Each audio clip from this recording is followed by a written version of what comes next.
Before we begin, let's take one breath together. Each morning is a door opening to new possibility. Maybe you know this feeling. The alarm jolts you awake, and before your eyes even open, your mind is already racing. What you didn't finish yesterday, what's waiting today, that tightness already forming in your chest. But the Buddha discovered something profound. Suffering begins in the mind, and so does peace. In Buddhist tradition, dawn isn't just the start of a day, it's a sacred moment. Your mind is still soft, not yet hardened by the rush of thoughts. Your heart is still open, before the world asks anything of you. For the next few hours, we'll explore 10 ancient Buddhist teachings, together not rules you must follow, but gentle invitations. Small practices that transformed monks centuries ago and can transform how you begin each day. Now, you don't need to master all 10, choose one that speaks to you. That's enough. Get comfortable, maybe adjust your pillow, pull a blanket closer, let your body truly settle. This time is yours. If it feels right, share your thoughts in the comments below, maybe what you're hoping to find in these teachings or simply that you're here. The door is already open. Let's step through together, beginning where all awakening begins. The moment you open your eyes, each day that opens before you is a gift. Though we forget this the moment consciousness returns. The eyes open, and immediately the mind reaches backward to yesterday's unfinished business. Forward to today's demands what you didn't complete. What's waiting? What might go wrong? The gift of waking gets buried under these thoughts, before you've even left the bed. Buddhism invites you to begin from a different place entirely, not from what you lack, but from what already is a place deeper than the mind's habitual complaints, the place of gratitude. Picture yourself right now or tomorrow morning when you first wake. You're still in bed, body warm, mind hovering between sleep and day. Before you move, before you plan, before you remember what's difficult in your life, pause just for a moment. Place one hand gently on your chest. Feel what's happening there. Your heart beating steadily. It's been doing this all night while you slept, without your attention, without your effort, faithful, constant, keeping you alive. And then one word, just one. Thank you. That's the practice. It's not complex. No special training required. No perfect state of mind needed. Just your hand, your heartbeat, and that simple word meeting the morning. In Buddhist understanding, a grateful mind is a peaceful mind. The mind that constantly searches for what's missing, what's wrong, what should be different.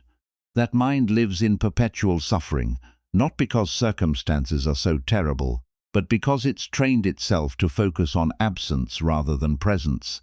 The grateful mind does something revolutionary. It acknowledges what's here, not preaching at you. In just observing what happens inside a human being. Notice it yourself. When you spend your first waking moments cataloging problems, how does your body feel? There's a tightness, isn't there? A heaviness. Now imagine beginning instead with gratitude, even if you don't feel it perfectly, even if it seems forced at first. Something shifts, something softens. Maybe you do have worries, maybe real difficulties. Cloud your life right now, financial stress, relationship pain, health concerns, grief. These are real, and I'm not asking you to pretend they don't exist. But even when clouds fill the sky, even when your mind feels heavy with legitimate concerns, this practice of morning gratitude opens a crack of light. What can you be grateful for, even on a difficult day? The roof over your head keeping weather out while you slept.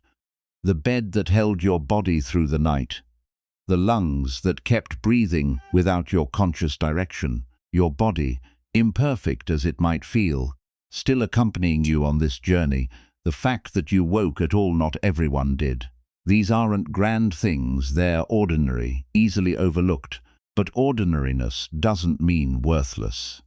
In Buddhist practice, we learn to see the profound in the simple. There's a beautiful image for this practice. Imagine you have a flower inside you, not a physical flower, but something like ether capacity for peace, for openness, for light. This flower exists in everyone, but it needs water to bloom. Gratitude is that water. Each morning when you place your hand on your chest and say thank you, you're watering this inner flower, not dramatically. You won't see immediate blooming, but over time, with patient daily watering, something changes, the flower grows.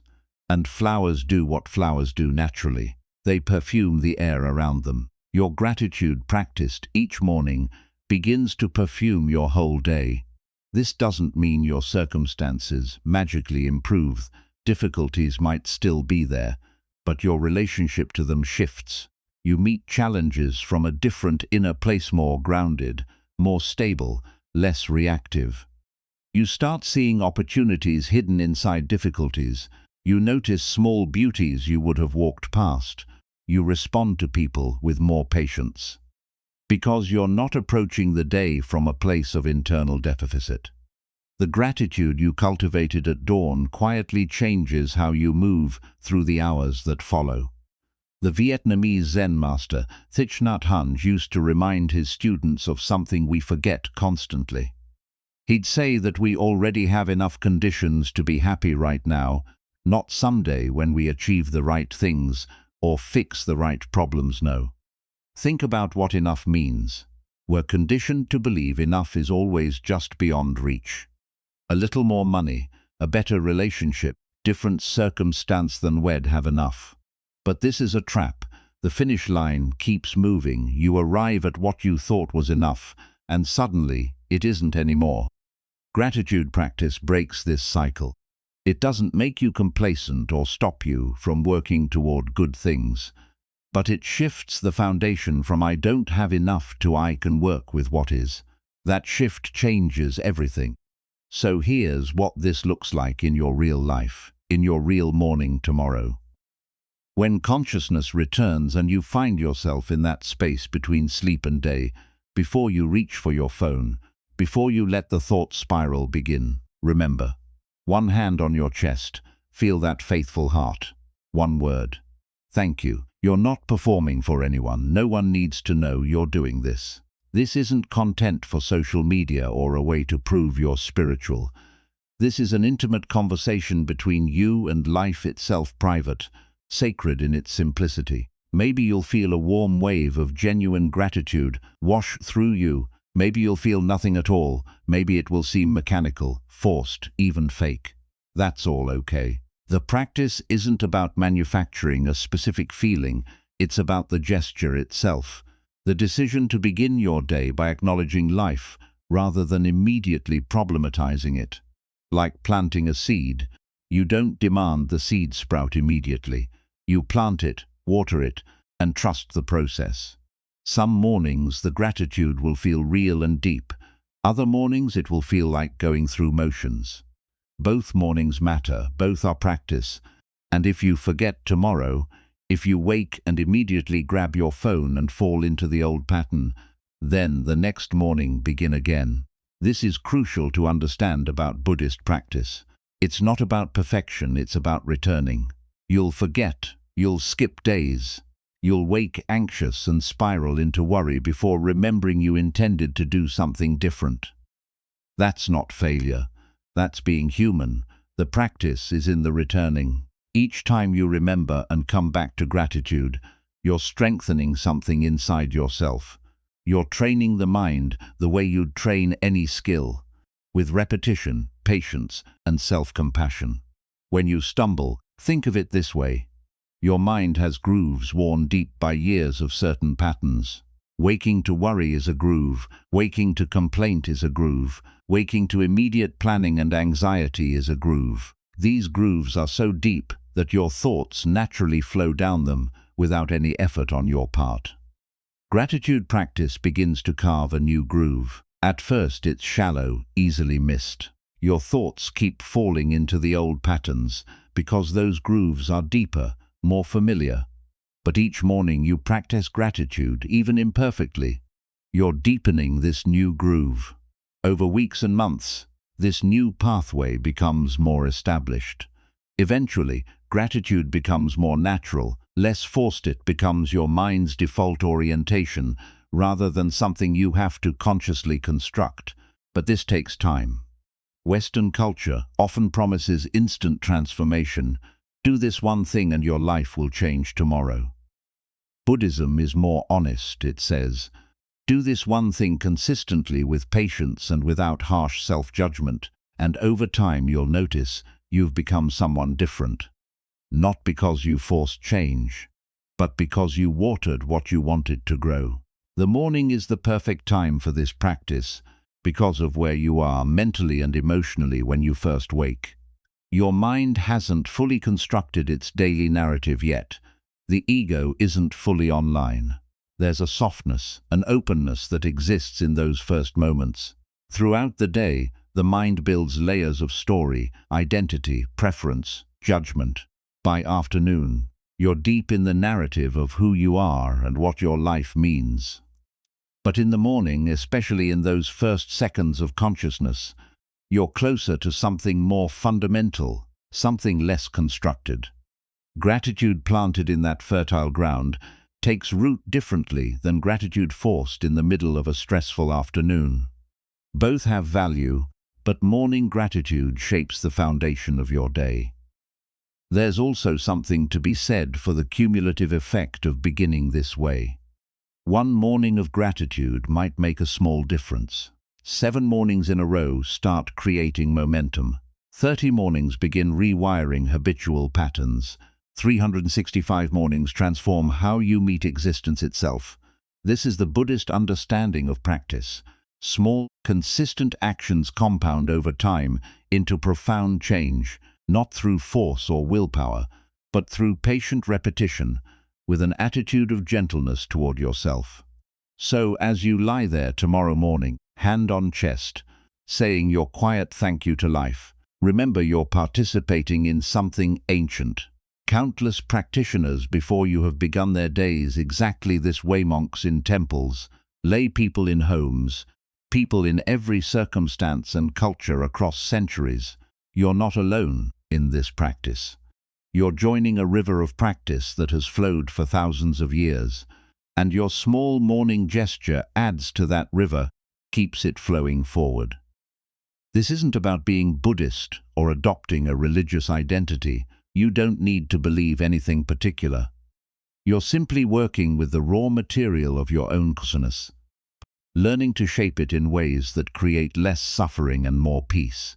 And as you rest in this gratitude, still lying in bed, body warm, heart beating steadily beneath your palm, you might notice something else that's been there all along. Your breath moving in and out naturally, sustaining you without effort. And that becomes the bridge to the next practice, the next doorway opening. And as you rest in this gratitude, still lying in bed, body warm and heart beating steadily beneath your palm, you might notice something else that's been there all along, your breath. It's been moving in and out this entire time, hasn't it? While you placed your hand on your chest, while you said thank you, while you read or listened to these words, breath continued its patient work, rising and falling, entering and leaving, sustaining you, without asking permission, without needing your attention. This breath has been with you since your very first moment of life, outside the womb, that initial gasp, that first inhale, and it hasn't stopped since. Through sleep and waking, through joy and sorrow, through every experience you've ever had, breath has been the constant companion. Usually it's invisible to us, background noise we never notice. But right now, in this moment, you're becoming aware of it, and that awareness itself is the practice. In Buddhist tradition, conscious breathing is called anapanasati, mindfulness of breathing. This practice has been transmitted teacher to student for over 20,500 years, not because it's complicated or mystical, but because it's profound in its simplicity. Breath serves as a bridge between your body and your mind. It's both voluntary and involuntary. You can control it consciously, yet it continues automatically when you're not paying attention. It exists right at the boundary between what you can direct and what simply happens. More importantly, breath anchors you to the present moment. You can think about yesterday's breath or tomorrow's breath, but you can only actually breathe right now. this breath, this inhale, this exhale. When you bring attention to breathing, you're automatically bringing attention to now. So before you leave the bed this morning, before you reach for your phone or begin planning your day, let's take just 3 breaths together, 3 conscious breaths. I'll guide you through them as if we're sitting together. You don't need to do anything except follow along. First breath. Inhale slowly through your nose. Feel the air as it enters cool at your nostrils, traveling down through your throat, filling your lungs. Notice your chest expanding, your belly rising. If you're breathing deeply enough, feel how this incoming air awakens your cells, brings fresh oxygen to your blood. Now exhale, releasing through your nose or mouth, whichever feels natural. As you breathe out, imagine you're releasing everything accumulated during the night, any tension held in your body, any residue of dreams still clinging to consciousness, any worry about the day ahead, just letting it all go with this out-breath. That's 1. Second breath, even slower this time. Inhale gently and pay attention to something you might not have noticed before. There's a pause at the top of the inhale, that moment when your lungs are full and you haven't yet begun to exhale. Rest in that pause for just a second. Then exhale slowly and completely, and notice there's another pause at the bottom, when your lungs are empty and you haven't yet begun the next inhale. Rest there too. In those pauses, something opens a gap in the constant motion, a tiny window of stillness between the movement of breathing. You don't need to do anything with this observation, just notice it. That's 2. Third breath. Now this time, don't try to control it at all. Don't make it deep or slow or any particular way. Just allow your body to breathe however it wants to breathe. You simply watch, observe this breath as it naturally occurs. Feel it arriving without your effort. Feel it departing without your command. This is how breath has worked your entire life, automatically, wisely, without needing management. That's 3. Now just rest for a moment with whatever you're experiencing. Maybe your body feels more awake. Maybe your mind feels slightly clearer. Maybe nothing feels different at all. All of this is fine. You've probably noticed how your breath changes throughout the day, depending on your emotional state. When you're anxious, breath becomes shallow and rapid, trapped high in your chest. When you're relaxed, it deepens naturally, settling into your belly. When you're angry, it becomes sharp and quick. When you're peaceful, it flows smooth and even. The breath reflects your inner state, but here's what's remarkable. The relationship works both ways. Just as your emotions affect your breath affects your emotions. When you consciously slow and deepen your breathing, your nervous system receives a message. Things are okay, you can calm down.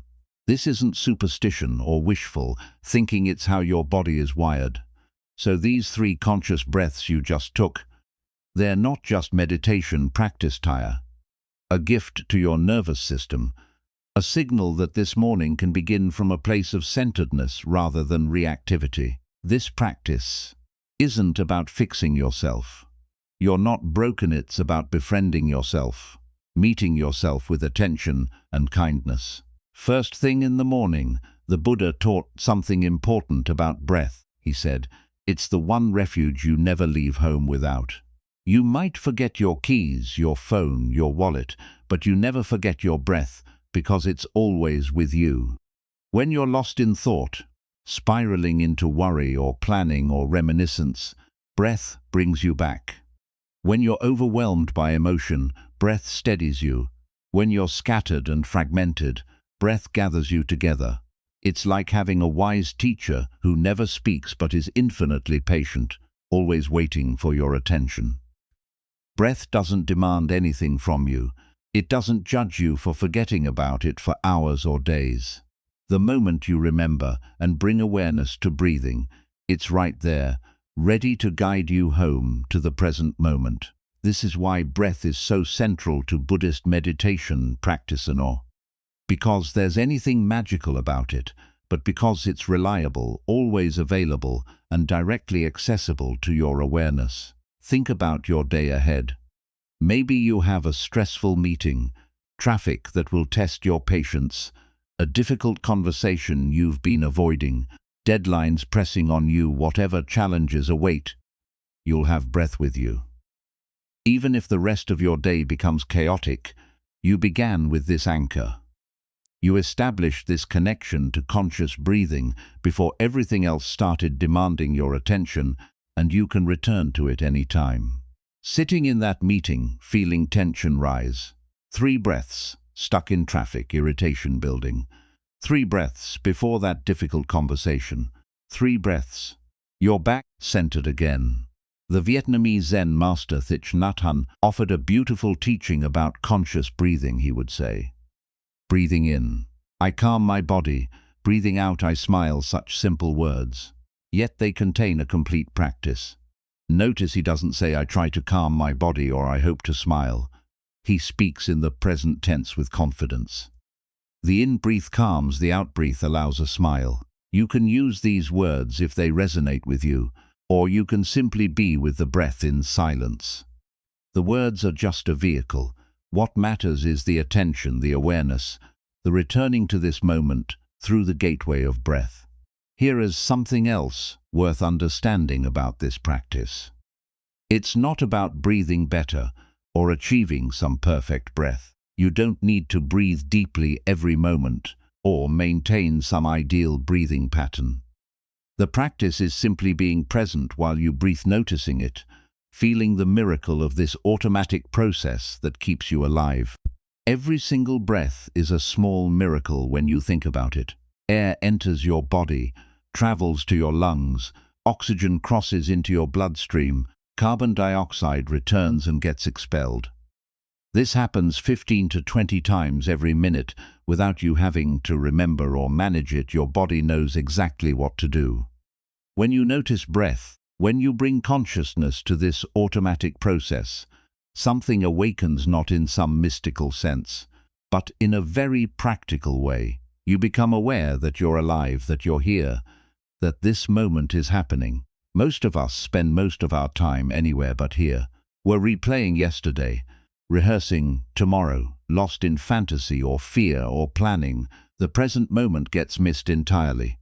Breath is the doorway back, always available, always now. As you lie there this morning, having taken your 3 conscious breaths, you might notice your body feels more present, more inhabited. You're not just a head full of thoughts anymore. You're a breathing being connected to the physical reality of existence. This embodiment matters. So much of our suffering happens because we live entirely in our heads, cut off from the body's wisdom. The body is always in the present moment, doesn't worry about tomorrow or regret yesterday, simply is, breath by breath, heartbeat by heartbeat. When you bring attention to breathing, you're essentially asking your mind to join your body in the here and now. You're reuniting aspects of yourself that spend too much time separated. And this reunion, this coming home to yourself through breath, creates a foundation for everything else you'll do today. You're not fragmenting yourself right from the start. You're beginning with some basic wholeness, some integration. Throughout the day, you might notice moments when you naturally return to conscious breathing. Maybe you're waiting in line and you suddenly become aware of your breath. Maybe you're between tasks and there's a pause where you notice your breathing. These aren't random moments, they're your consciousness, remembering what you practiced this morning. The morning practice plants a seed. Throughout the day, that seed sprouts little moments of remembrance, little returns to presence. You don't have to force these moments, they arise naturally, because you established the pattern at dawn. This is how practice works in Buddhism. You're not trying to maintain perfect awareness every second. You're creating conditions for awareness to arise more frequently, more easily. Like water finding established channels, your attention learns to flow back to breath more readily the more you practice. Some days the 3 morning breaths will feel profound, other days they'll feel mechanical, like you're just going through the motions. Both experiences are valid, both are practice.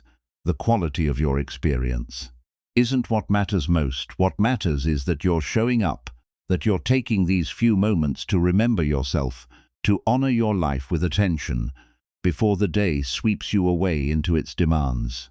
And now, with gratitude established in your heart and breath, anchoring you to this present moment, you're ready to consider something else. How do you want to move through this day? Not what you'll do, but how you'll be while doing it. With this breath as your foundation, with this connection to the present moment established, you can now choose an intention for your dire quality of being you want to cultivate, a direction you want to move toward. The breath has prepared you for this next step, grounded you in your body, gathered your scattered attention into this moment. From this place of presence, you can see more clearly what matters to you, what kind of person you want to be as you move through the hours ahead. With gratitude established in your heart and breath anchoring you to this present moment, you've created something rare in our modern world, a pocket of clarity before the day begins making demands. You're still in bed, or perhaps sitting now, body awake but mind not yet fragmented by the 100 directions it will be pulled today. This is the moment to choose, not what you'll do. Your calendar likely already holds that information, but how you'll be while doing it. Each morning is like receiving a blank canvas. You're the artist holding the brush, but here's what most of us do. We never consciously pick up that brush. We let the day paint us instead. We react to whatever appears, respond to whoever demands our attention, move through hours shaped entirely by external forces. By evening, we look at the canvas and barely recognize what's there we didn't choose. These colors, this composition, this quality of energy, it just happened to us. Buddhism offers a different approach. Before the day begins painting you, you make one conscious mark on the canvas. You establish an intention. In the Buddha's Noble Eightfold Path, this is called Samma Sankappa, right intention. It's not about goal setting in the way Western culture understands goals. You're not making a to-do list or defining success metrics. You're choosing a direction for your inner life, an orientation for your consciousness. The question is simple and profound. How do I want to move through today? Sit with that question for a moment. Not what do I need to accomplish, but how do I want to be? Your intention might be very simple. Maybe today you want to pause before reacting to things. Just that, a breath between stimulus and response. Or maybe your intention is, today I'll listen more than I speak, or today I'll move through tasks without rushing, or today I'll be kind to myself when I make mistakes. Notice these aren't grand spiritual declarations. They're honest orientations toward qualities of being that matter to you, intimate, personal, true. You know that feeling when the day spins out of control, when you're completely reactive, bouncing from one demand to another like a pinball, when you get to evening exhausted, have spent the entire day responding rather than choosing. Your morning intention is the thread you can hold in those moments. It's your way home when you've gotten lost in the chaos. The Buddha taught something essential about how change happens in human beings. He said, everything begins in the mind. Every word you'll speak today, every action you'll take, every gesture you'll make, all of it first arises as mental energy, as thought, as intention. Before your hand moves to help someone, the intention to help forms in consciousness. Before you speak harshly, irritation arises in the mind. Before you choose patience, the intention toward patience appears. Most of this happens unconsciously, shaped by habit and conditioning. But you have a moment of choice each morning. You can consciously plant an intention before habits take over. Think of your consciousness as soil at dawn. That soil is soft, receptive, not yet hardened by the day's heat. When you plant an intention in morning consciousness, you're putting a seed in fertile ground. That seed will influence how the day unfolds, not rigidly controlling it, but gently shaping it. There's a teaching in Zen about bamboo that helps understand the nature of intention. Bamboo has an incredibly strong root system, deep, interconnected, nearly impossible to destroy. But above ground, bamboo is remarkably flexible. In strong winds, it bends dramatically without breaking. Your intention is like bamboo. It needs a strong root, genuine commitment, honest acknowledgement of what matters to you. But it doesn't need to be rigid in form. Life will bend you today. Unexpected things will happen. Plans will change. People will surprise you. If your intention is brittle and demanding, you'll break under that pressure. But if your intention has bamboo's nature-rooted, but flexible, you can bend with circumstances without losing yourself. You have direction without brittleness. Let's be honest about how this actually works in real life. You set your intention this morning. Maybe today I want to respond with patience, beautiful. Then by 10:30, you're snapping at a coworker or feeling irritated in traffic. This is completely normal, expected even. You haven't failed. Maybe around lunch, you suddenly remember your intention. Oh, I wanted to practice patience today. I've already lost it 3 times. That moment of remembering, that's the practice. Not staying in perfect alignment with your intention every second, but noticing when you've drifted and coming back. No judgment needed, no harsh self-criticism. Just, oh, I drifted. I'll come back now. You'll do this multiple times throughout the day. Drift and return. Forget and remember. Lose the thread and pick it up again. Each return strengthens something in you, trains your consciousness to recognize when you're off course and gently correct. From the Dhammapada, the Buddha's teaching comes: we are shaped by our thoughts, we become what we think. This can sound deterministic, like we're prisoners of our thinking. But there's profound freedom hidden here. If we become what we think, then we can choose what to cultivate in thought. We can't control that Aris thoughts emerge from deep conditioning, from past experiences, from circumstances beyond our choosing. But we can choose which thoughts we water, which we give attention to, which we allow to shape us. Your morning intention is choosing what to water, choosing which quality of consciousness you want to cultivate today. Here is something important to understand. Your intention doesn't need to sound spiritual or impressive. There's no right or wrong intention, no hierarchy of noble versus mundane.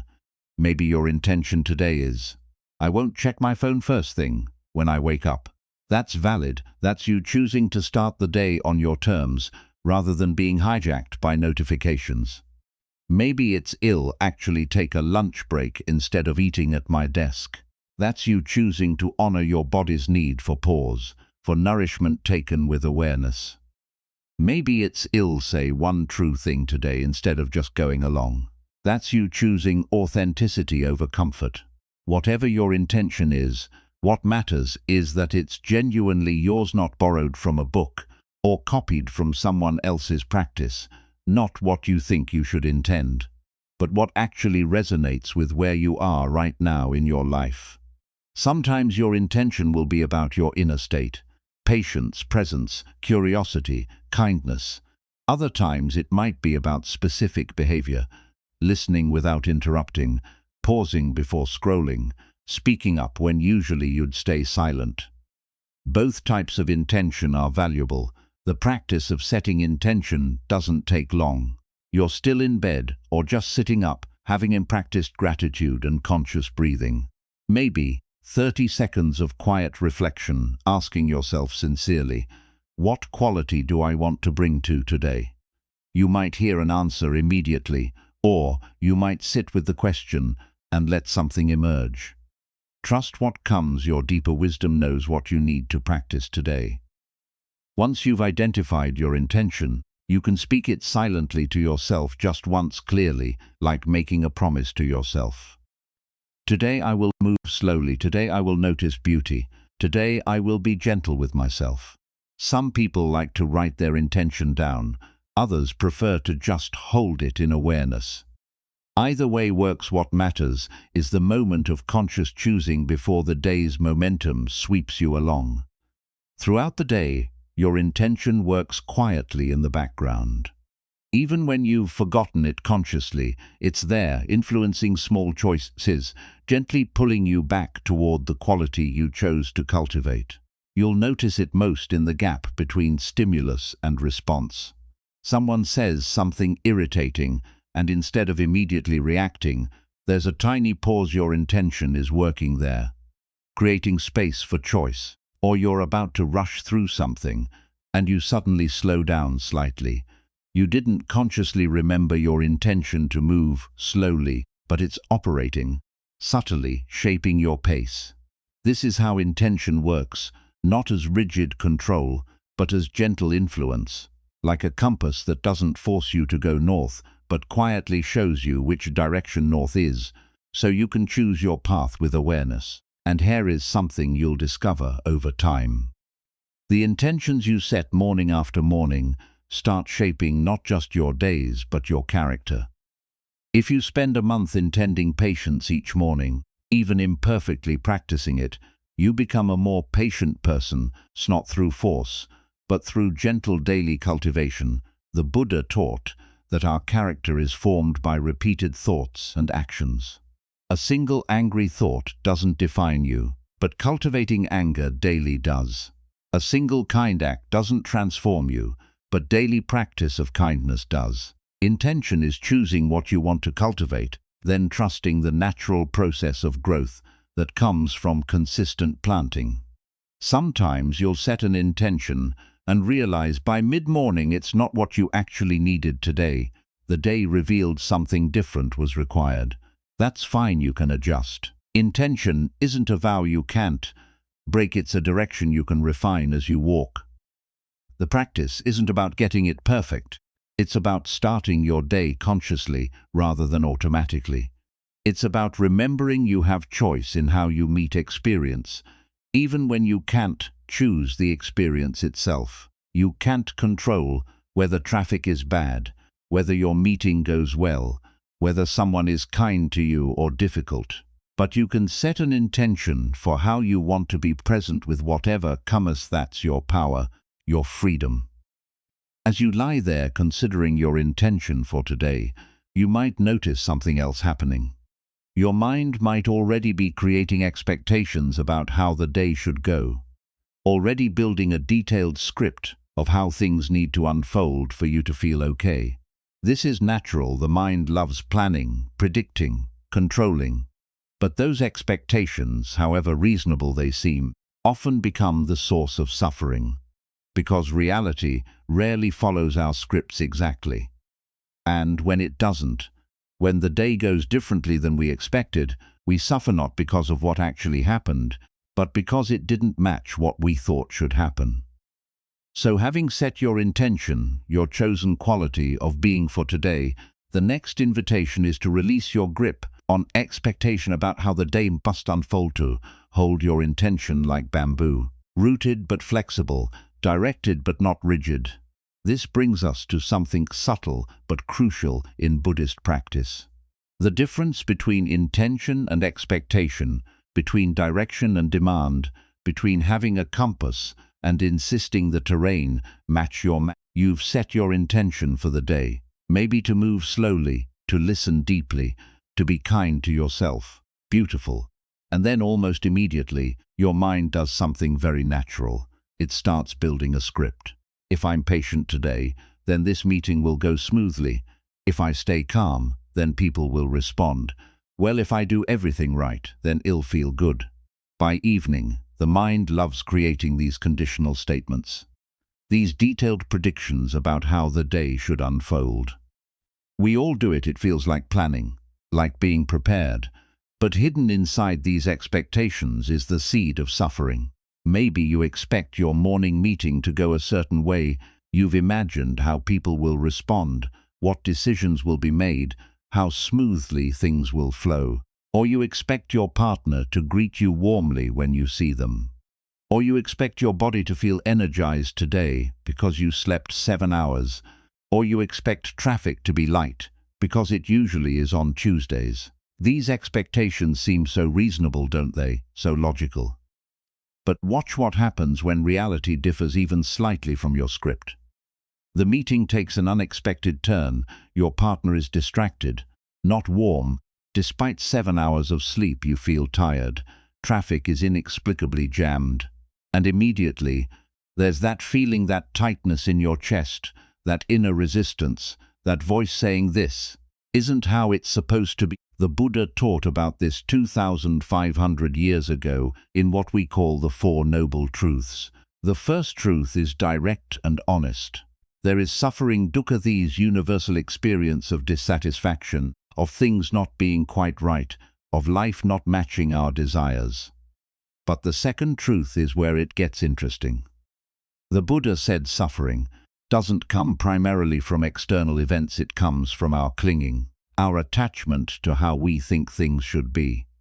The traffic jam isn't the problem, your expectation of clear roads meeting the reality of jammed traffic. That's where suffering lives, in the gap between what you expected and what is. Think about your morning so far, or how tomorrow morning might unfold.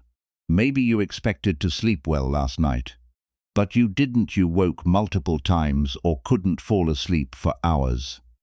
Now you're tired, and there's suffering in that, not just the physical tiredness, but the story you're telling yourself about how you should feel. You expected to wake feeling energized and ready, but instead you feel heavy and slow. The expectation unmet becomes a small suffering.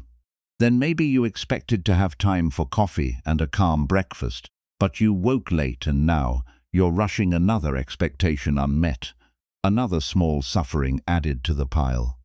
By the time you leave the house, you've already accumulated multiple disappointments, not because terrible things happened, but because reality didn't match your script. Buddhism offers a practice for this, simple in words but profound in effect. As you lie there having set your intention, say this quietly to yourself. Today I leave space for what is, just that. Today I leave space for what is. This isn't giving up on your plans or dreams. It's not becoming passive or apathetic about your life. It's choosing to hold your plans with open palms instead of clenched fists. Remember the bamboo teaching from your intention practice. Let's deepen that now. Bamboo has those incredibly strong, deep roots we talked about. Your intention is like those roots, keeping you grounded in what matters to you. But above ground, bamboo doesn't resist the wind. When strong gusts come, bamboo bends dramatically, almost touching the ground sometimes, but it doesn't break, it doesn't snap. A rigid tree standing firm and unbending looks stronger, but when the storm comes, that rigidity becomes brittleness. The tree snaps, it can't accommodate what the wind demands. Your intention is the strong rock. Today I want to move slowly, or today I want to listen deeply. That remains. But your expectations about how that will look, about how people will respond, about what will happen as a result, those need to be flexible like bamboo in wind. You can have clear direction without rigid demands about the form that direction takes. These is wisdom. Can you remember a time when everything went wrong according to your expectations? A day that completely didn't go as planned? Maybe a cancellation, a change in schedule, something unexpected that threw off your whole script. And then, sometimes, something beautiful emerged from that disruption, an unexpected conversation. A moment of rest you wouldn't have taken, a different path that turned out better than the one you'd planned, something you never would have experienced if your expectations had been met. It couldn't have been planned because you didn't even know it was possible. It arrived only because you didn't get what you expected, only because reality deviated from your script. This happens more than we realize, but we're so busy being disappointed about unmet expectations that we miss the gifts hidden inside the unexpected. The Buddha told a story. That's relevant here, he said. The Dharma Buddhist teachings and practices are like a raft for crossing a river. You need the raft while you're in the water. But once you reach the other shore, you don't pick up the raft and carry it on your back, you leave it behind. It served its purpose. Expectations are like that raft. They serve a purpose, helping you prepare, giving you direction, allowing you to plan. But once you're in the actual moment, Once you're on the shore of reality, you need to let go of the expectation and deal with what actually is. The problem is we keep carrying the raft, but I expected clear traffic, but I expected them to be kind, but I expected to feel better. We're standing on solid ground, arguing with reality about what we thought the ground should look like. This doesn't mean becoming passive or not caring about outcomes. That's a common misunderstanding of this practice. You still plan your day, you still work toward good things, you still have preferences and make efforts. But underneath all that planning and effort is a different quality. Acceptance of what actually is, not war with reality. There's a Zen story about a student who approached his master with a question. "Master, what is Buddha?" The master replied simply, "The one in the hall." The student, excited, rushed to the hall, expecting to find someone special, some enlightened being sitting there. But the hall was empty. Confused and disappointed, the student returned to the master. "There's no one in the hall," the master smiled. "You expected Buddha to look a certain way, didn't you? You went looking for your expectation instead of looking for what was actually there." This is what we do constantly. We're so busy looking for our expectations that we miss what's actually present. Expectations are the mind's attempt at control, at creating certainty in an uncertain world. If I can predict how things will go, if I can imagine the script accurately enough, then I'll feel safe. I'll be prepared. I won't be caught off guard, but life doesn't work that way. No amount of expectation building creates actual control. You can't script other people's responses. You can't guarantee outcomes. You can't force reality to match your imagination of it. The peace you're seeking, the peace these morning practices are cultivating, isn't found in successfully controlling outcomes. It's found in being present with whatever comes. This is a radical shift in how most of us approach life. We've been taught that peace comes from getting what we want, from having things go our way, from successfully manipulating circumstances to match our preferences. Buddhism says, no, that's not where peace lives. That's where temporary pleasure might live, but not peace. Peace lives in equanimity, in the ability to meet life as it actually unfolds, rather than constantly fighting for it to be different. So as you prepare to enter your day, having set your intention with strong roots, practice holding your expectations lightly. Yes, you have a sense of how you'd like things to go. Yes, you have preferences and hopes. But can you hold all of that with an open hand? Can you say to yourself, I have an idea about how today might unfold, and I'm willing to meet whatever actually unfolds? This willingness to meet reality on its own terms rather than your terms is a form of courage. It takes bravery to release the illusion of control that expectations provide. It takes trust to walk into a day without a rigid script. But what you gain is so much greater than what you lose. You gain availability to the present moment. You gain the ability to respond wisely to what is, rather than reacting constantly to what isn't. You gain resilience, flexibility, peace, when something unexpected happens. And you won't crash as hard, because you weren't clinging so tightly to how it was supposed to be. You'll have that bamboo quality, bending with the wind of circumstance, while remaining rooted in your intention.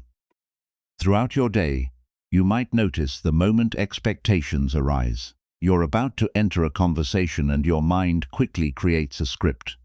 They'll say this, he'll say that, it will go this way. Just notice that happening.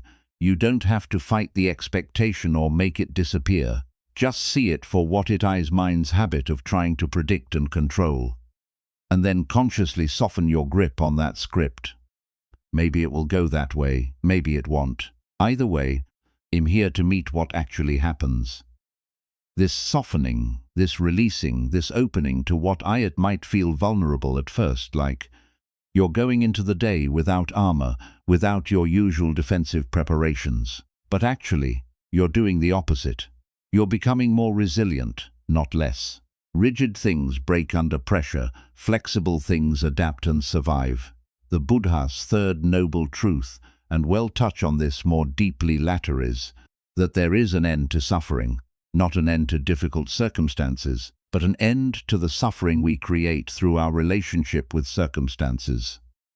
That end begins here, in this morning practice of releasing expectations, of noticing how you cling to how things should be, and practicing gently letting that clinging soften.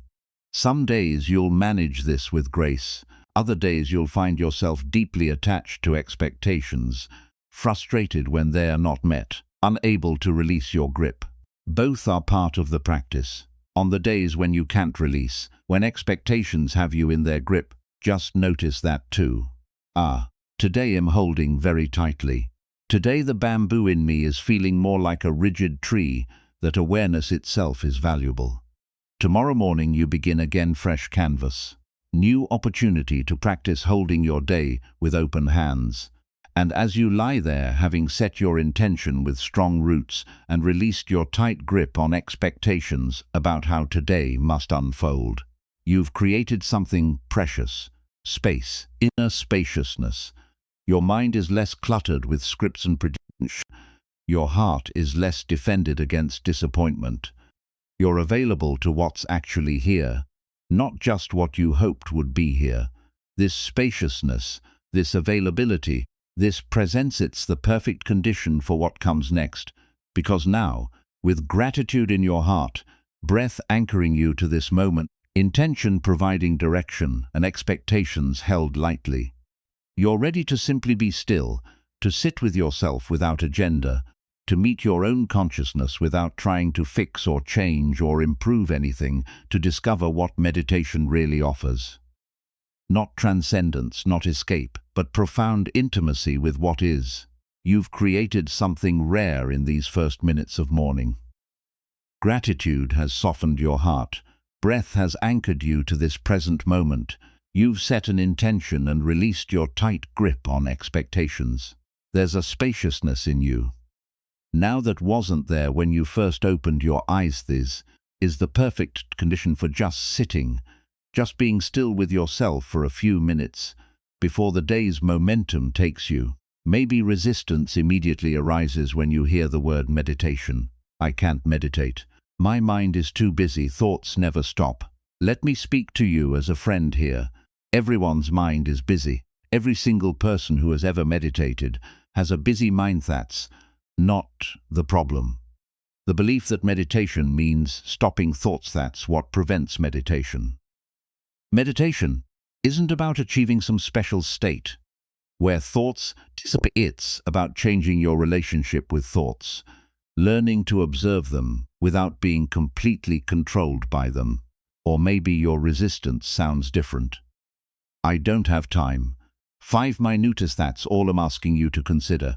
5 minutes that could change the quality of your entire day. So let's begin together. Find a comfortable way to sit. If you're still in bed, sit up against your headboard. If you prefer, move to a chair.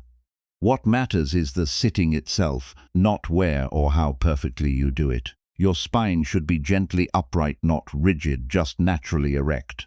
Think of your spine as a mountain, grounded at the base, rising with dignity, stable but not stiff. Why does posture matter? Because your body communicates with your mind. When you sit upright with gentle alertness, your mind receives the message. We're awake, we're present, we're available to this moment. Let your hands rest comfortably in your lap or on your thighs. Find what feels natural. Now your eyes. Close them completely or keep them slightly open with a soft downward gaze. Either way is fine. We're going to bring attention to the breath again, but differently this time. Earlier, you took 3 conscious breaths now. You're going to sustain your attention on breathing for several minutes. Just notice your breath as it naturally occurs. You don't need to control it or make it special. At your body breathe however it wants to breathe, and you simply observe. Feel the sensation of air at your nostrils, or notice the rising and falling of your chest, or pay attention to your belly expanding and contracting. Choose one location and let that be your anchor point. The Buddha discovered enlightenment through meditation, but his path to that discovery is worth knowing. He tried everything else first. extreme asceticism, intense study, pushing his body and mind to their limits. None of it worked. Finally, exhausted from all his striving, he simply sat down under a tree. He made a promise: I will sit here until I understand. And he sat, and in that sitting, without force or striving, clarity came. You're not trying to become enlightened in your 5 minutes of morning meditation, but you're doing what the Buddha did. Sitting down, being present, allowing yourself to simply be without agenda. Here is an image that might help. You are like the sky, vast, spacious, always present. Thoughts are like clouds passing through that sky. Some clouds are dark and heavy worries, fears, difficult memories. Some are light and wispy, pleasant daydreams, plans, fantasies. All day long, clouds pass through the sky of your awareness. Usually you identify completely with the clouds. A dark thought cloud appears, and you think, I am anxious. You mistake the temporary weather patterns for who you are, but in meditation you start recognizing something profound. You are not the clouds. You are the sky through which clouds pass. The sky is never damaged by clouds. It remains itself, spacious, vast, unchanged. You're not trying to have a clear sky with no clouds. Thoughts will come, just like clouds will appear. You're learning to recognize yourself as the sky, not the clouds. So as you sit here, breath as your anchor, thoughts will arise. This is guaranteed. This is normal. This is not a problem. Maybe a thought appears. I need to send that email this morning. You notice the thought. You don't judge yourself for having it. You don't grab onto it and start planning. You just see it. Oh, there's a thought about email, and gently return your attention to your breath. That's it. That's the entire practice. Notice thought. Return to breath. Another thought arises, right? Notice that thought. Smile inwardly if you want that. Such a common meditation. Thought, then return to breath. Another thought. This is boring. Nothing is happening. Notice that thought too. It's just another cloud passing through. Return to breath. The practice is not having no thoughts. The practice is this gentle, patient, returning again and again. Sometimes you'll get completely lost in a thought. You'll follow it down a rabbit hole, and suddenly you realize, oh, I've been lost in thought for the last 2 minutes. This moment of realization, this is not failure. This is the meditation working. You woke up from the thought dream. You recognized you've been lost. That recognition itself is awareness. That's what you're cultivating. So you don't scold yourself or feel disappointed. You just gently return to your breath and you continue. There's a teaching from the Zen tradition that captures this beautifully. A student asked his teacher, I sit for 20 minutes, but my mind never stops racing. Am I wasting my time? The teacher replied. If you sit for 20 minutes and your mind races for 19, but for 1 minute, even 1 moment, you experience pure presence, that's enough. That's everything. You're not trying to achieve 20 minutes of perfect meditation. You're cultivating moments of presence, of awareness.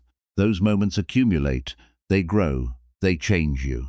What you're doing here is training your attention like you'd train a muscle. Your attention doesn't get stronger when it stays perfectly focused. It gets stronger each time it wanders and you bring it back. Every return is a repetition, a strengthening. Every moment of noticing. I was lost in thought is a moment of awakening. You're also becoming familiar with your mind in a new way. Instead of being completely identified with every thought and emotion, you're learning to observe the patterns. You start recognizing, oh, this is my anxious thinking pattern. It feels overwhelming, but it's just a pattern and it will pass. This familiarity with your own mind is invaluable. You're becoming intimate with how it works, learning to observe without being swept away. Later today, when something stressful happens, you'll have this reference point. You'll remember, oh, I can observe this feeling like I observed thoughts in meditation.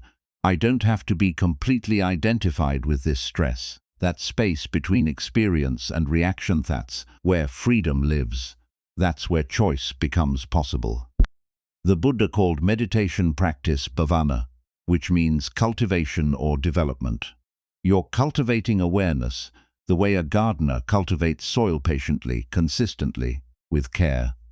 A gardener doesn't plant a seed and then dig it up the next day to see if it's growing. They water it. They trust the process. Some days they see no visible progress, but underground, roots are developing. Your meditation practice is like that. Some sessions will feel profound. Other sessions will feel like you're just sitting there restless and distracted. Both are valuable. Both are practice. You're cultivating something that grows beneath the surface. 5 minutes might feel impossibly long when you first start. Your body might be restless. Your mind might be screaming at you about everything you should be doing instead. That's okay. Start with 2 minutes if 5 feels like too much. Start with 1 minute. Start with 30 seconds of true presence. What matters is not the duration, but the sincerity of your practice. Over time, those minutes will naturally extend, not because you're forcing yourself, but because something in you recognizes the value of this stillness. But we're not there yet right now. You're just beginning, and beginning means starting exactly where you are. As you sit here, eventually you'll sense it's time to end. Don't rush that ending. Take one more conscious breath, a little deeper than the others. Feel gratitude for these few minutes you gave yourself, then slowly, gently open your eyes if they were closed. Notice how the room looks. Notice the quality of light, the objects around you. Don't immediately jump up and rush into your day. When you rise from meditation, you carry something with you, not a special state that will quickly fade, but a quality of presence. You've reminded yourself that you are not just a doing machine, not just a problem solver. You are also awareness itself. You are the space in which experience occurs. Throughout your day, you might find little moments where you naturally drop into that meditative quality again. Waiting for coffee to brew, you notice you're just standing there, present. Driving, you find yourself aware of hands on the steering wheel rather than lost in thought. These moments arise because you established this pattern of presence in your morning practice. Tomorrow morning you'll sit again, maybe for the same duration, maybe shorter, maybe longer. What matters is the return, the consistency, the patient cultivation of awareness. Some wisdom traditions teach that the most important moment of meditation is the moment you sit down. Everything else follows from that decision to show up for yourself. So tomorrow, you'll make that decision again, and the next day, and slowly, imperceptibly at first, something in you will shift. The clouds will still come, worries, plans, memories, all of it. But you'll remember more and more often that you are the sky. And from that remembering, something beautiful emerges. Your heart naturally opens. Compassion arises not as something you have to force, but as your natural response to life. Which brings us to the next practice, the one that flows most naturally from meditation's opening of your heart. A practice of directing goodwill, of wishing peace not just for yourself, but for all beings. From the stillness of meditation, something naturally wants to emerge. Your heart, having sat quietly with itself, becomes tender, open, available. This is the perfect moment for a practice that might seem unusual at first, but holds profound power. What if your first conscious act each day was wishing peace not just for yourself, but for all beings you love, those you don't know, even those who've hurt you? In Buddhist tradition, this is called metta-loving kindness. And before you dismiss it as sentimental or naive, let me tell you what it actually is. Metta isn't about feeling warm and fuzzy toward everyone. It's not forced positivity or pretending you don't have real conflicts with people. It's something deeper and more revolutionary than that. It's the practice of wishing well-being unconditionally, without needing people to deserve it first, without waiting for them to earn your goodwill, just offering it because an open heart is its own reward. This is hard for us. We've been trained since childhood that love must be earned, that kindness must be deserved. Be good, and you'll receive affection. Behave correctly, and you'll be worthy of care. The message sinks deep. You must do something to merit kindness. Metta says no. Goodwill doesn't need reasons. It's the natural state of an open heart, not something you extend after people prove themselves worthy, but something you offer because that's who you choose to be. So let's practice this together. You're sitting quietly, perhaps still in your meditation posture, or you've adjusted slightly. Place your hand on your heart if you want that physical connection to yourself can help. We begin, surprisingly, with yourself. This is often the hardest part. Many people find it easier to wish peace for others than for themselves. We're so accustomed to self-criticism, to seeing our flaws, to feeling we don't quite measure up. Directing genuine loving kindness toward ourselves feels awkward, even wrong. But start here anyway. Repeat these phrases, silently, hand on heart. May I be peaceful. May I be safe. May I be healthy. May I live with ease. Notice what happens as you say these words. Maybe nothing. They feel empty, mechanical, like you're just reciting. Maybe resistance arises, a voice saying, I don't deserve this, or this is selfish. Maybe emotion wells up unexpectedly, realizing how rarely you speak to yourself with kindness. Whatever arises is okay. You're not affirming what's already true. You're not pretending everything is fine when it isn't. You're cultivating what's possible. Think of it like watering a seed before it sprouts. You don't see the plant yet, but you water the soil anyway, trusting that something is growing beneath the surface. These phrases are water for the seed of self-compassion. Say them again. May I be peaceful. May I be safe. May I be healthy. May I live with ease. Even if you don't believe them yet, even if they feel foreign in your mouth, the practice is in the offering. You're training your mind to consider the possibility that you deserve kindness without having to earn it first. Now, think of someone you love, someone easy to love. A child, a dear friend, a partner, someone whose well-being you genuinely care about. See their face in your mind, remember what it feels like to be with them, and offer them the same phrases. May you be peaceful. May you be safe. May you be healthy. May you live with ease. This probably feels more natural. Your heart knows how to wish good things for people you love. Feel these words. Don't just recite them, let genuine care infuse them. Picture them receiving this blessing somehow, even though they don't know you're offering it. Imagine peace settling over them, whatever struggles they are carrying becoming a little lighter. Now we expand the circle. Think of someone neutral, a person you encountered recently but don't really know. Maybe the clerk at the store yesterday, maybe someone you passed on the street, maybe a neighbor you waved to but have never spoken with. This person has a complete life you know nothing about. They have struggles you'll never see, joys you'll never witness, fears and hopes and history that's entirely their own. They wake each morning like you do, facing their day, carrying their burden. Offer them peace. May you be peaceful. May you be safe. May you be healthy. May you live with ease. Notice any resistance here. Why should I waste energy on a stranger? Just notice that thought and continue. Anyway, you're expanding your capacity for goodwill beyond the small circle of people you know. The Buddha taught about 4 qualities called the Brahma-viharas, divine abodes, or states where the heart can dwell. Metta is the first, loving kindness. This unconditional goodwill we're practicing.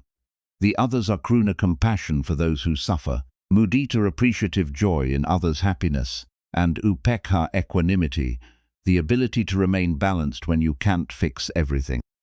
All 4 are forms of love, but love without attachment, without needing anything in return.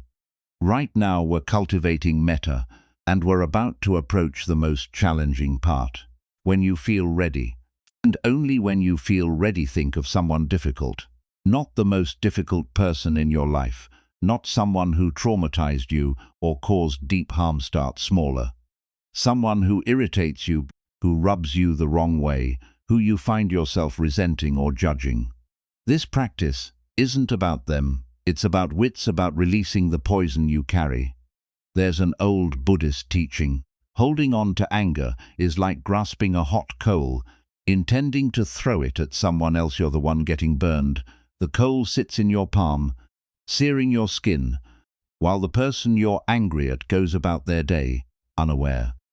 Wishing peace for someone who hurt you isn't condoning what they did. It's not saying their behavior was okay. It's deciding you don't want to carry the coal anymore. So if you're ready, picture this difficult person, take a breath and say, may you be peaceful, may you be safe, may you be healthy, may you live with ease. You might only be able to say it once before resistance floods in. That's fine. You might feel nothing at all, just mechanically repeating words. That's fine too. You might surprise yourself by feeling a genuine wish for their well-being. Whatever you feel, you've done something powerful. You've loosened the grip of resentment just slightly, and that small loosening creates space for your own peace. Finally, expand your awareness to all beings, every people in your city, your country, across the world, people you'll never meet, living lives you can't. Imagine people struggling right now, people celebrating, people just trying to get through the day like you. May all beings be peaceful. May all beings be safe. May all beings be healthy. May all beings live with ease. Feel how this opens something in your chest, not sentimentality, but genuine recognition. We're all in this together, all trying to be happy, all trying to avoid suffering. What changes through this practice isn't that people suddenly become kinder to you. The difficult person doesn't transform overnight. The world doesn't rearrange itself to match your wishes. What changes is you. You stop meeting the world with a closed, defended heart. You stop approaching each encounter from a place of suspicion or judgment. You walk through your day differently, softer, more open, less armored.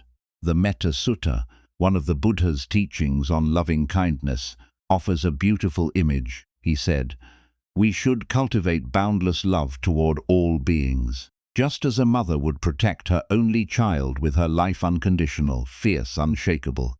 This is the possibility within you, not weakness or naivety, but the fierce tenderness of a heart that refuses to close. After practicing metta each morning, you might notice subtle shifts throughout your day. Someone cuts you off in traffic, and instead of immediate rage, there's a moment of space. They must be rushing somewhere, worried about something, not excusing rudeness, but not taking it as a personal attack either. A coworker snaps at you, and instead of snapping back, you pause. What suffering makes them act this way? You respond with patience you didn't know you had. These aren't dramatic transformations. They're small moments where you meet life differently because your heart has been practicing openness each morning. Some days metta practice will feel real and powerful. Your heart will swell with genuine warmth. As you recite the phrases, you'll feel connected to all beings, touched by the shared human experience. Other days the words will feel empty. You'll recite them mechanically, feeling nothing, maybe even annoyed. You're bothering with this practice anyway. The cultivation happens beneath the surface of immediate feeling, like your meditation practice, like your gratitude practice. This is about consistent tending, not perfect performance. You're training your heart the way you train any capacity. Through repetition, through showing up even when it feels pointless, through trusting the process more than the immediate result. Over weeks and months of morning metta practice, you'll notice you've become someone slightly different, not perfect, not constantly radiating love, but quicker to understand than to judge, slower to harden your heart, more willing to stay open even when it's uncomfortable. There's another benefit to this practice that's worth naming. When you regularly wish well-being for yourself, you start believing you deserve it. When you regularly wish peace for others, you stop making their worthiness contingent on their behavior. You become less judgmental overall, including toward yourself. This doesn't mean you lose all discernment or boundaries. You can wish someone peace while still choosing not to be in a relationship with them. You can offer goodwill while still holding people accountable. Metta isn't about being a doormat. It's about not carrying poison. As you finish your metta practice each morning, take a moment to notice how you feel, not to judge the feeling, just to notice. Maybe there's warmth in your chest, maybe there's resistance still, maybe there's simply quietness. Whatever's there, you've done something countercultural and profound. In a world that constantly tells us to protect ourselves, to guard our hearts, to only give when we're guaranteed a return, you've practiced unconditional goodwill. You've chosen to be a person who wishes peace rather than harm, understanding rather than judgment, openness rather than closure, not because people deserve it, but because that's who you want to be. This opening of the heart, this practice of metta, prepares you for what comes next, because with an open heart you can see more clearly. You can observe the movements of your own mind without being so identified with them. You can watch thoughts arise and pass without being swept away by each one. Having cultivated loving kindness, having softened your heart toward yourself and others, you're ready to turn your attention to the nature of thought itself, to observe the mind's theater without getting lost in the show. 6 teachings explored together, and maybe you're noticing something. These aren't separate practices existing in isolation. They're one practice with many faces. Gratitude opens your heart. Breath anchors you to this moment. Intention guides your inner direction. Releasing expectations frees you from rigid demands. Meditation stills the constant movement and noise. Loving kindness expands your capacity for goodwill. But they're all pointing to the same place, the same truth. The Buddha didn't teach hundreds of different paths, leading to different destinations. He taught one path with infinite expressions. All these morning practices are saying the same thing in different languages. Peace is available right now, in this moment, in this body, in this breath. You don't need to master all 6 to benefit from them. Even one practice done with sincerity and consistency transforms everything. Depth over breadth. Better to water one seed fully, tending it with care each morning, than to scatter water thinly across barren ground where nothing can take root. If you've been listening this far, that itself matters. You're still here. You haven't rushed off to begin your day or turned to the 1,000 other things competing for your attention. That choice to stay present, to keep listening, to remain open, that's already practice. The remaining 4 teachings will deepen what's already begun in you. They're about seeing clearly, moving consciously, finding the sacred hidden in ordinary moments. They're about living an awakened life, not just thinking about awakening. If you need to stretch right now, stretch. If you want to adjust your position, make yourself more comfortable, do that. Or simply stay exactly as you are. We continue together. Let's take one conscious breath before moving forward. Wherever you are, whatever you're doing, just one breath with full attention. Inhaling, exhaling.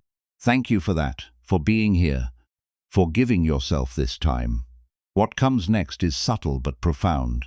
We've been working with breath, with heart, with intention. Now we turn our attention to something we rarely examine directly. The nature of thought itself, not just having thoughts, but observing them, watching how they arise, how they shape your experience, how they can either trap you or set you free, depending on your relationship with them. This is where Buddhist practice gets deeply liberating, because when you truly understand the nature of your own thoughts, when you see them clearly for what they are, something fundamental shifts. You discover a freedom you didn't know was possible. You wake, and even before your body moves, the movie begins. Thoughts appear like uninvited guests, entering through a door you didn't know was open, planning what you need to do today, worrying about what might go wrong, remembering something from yesterday that still bothers you, imagining conversations that haven't happened yet. All of this happens automatically, without your permission, often before you're even fully conscious.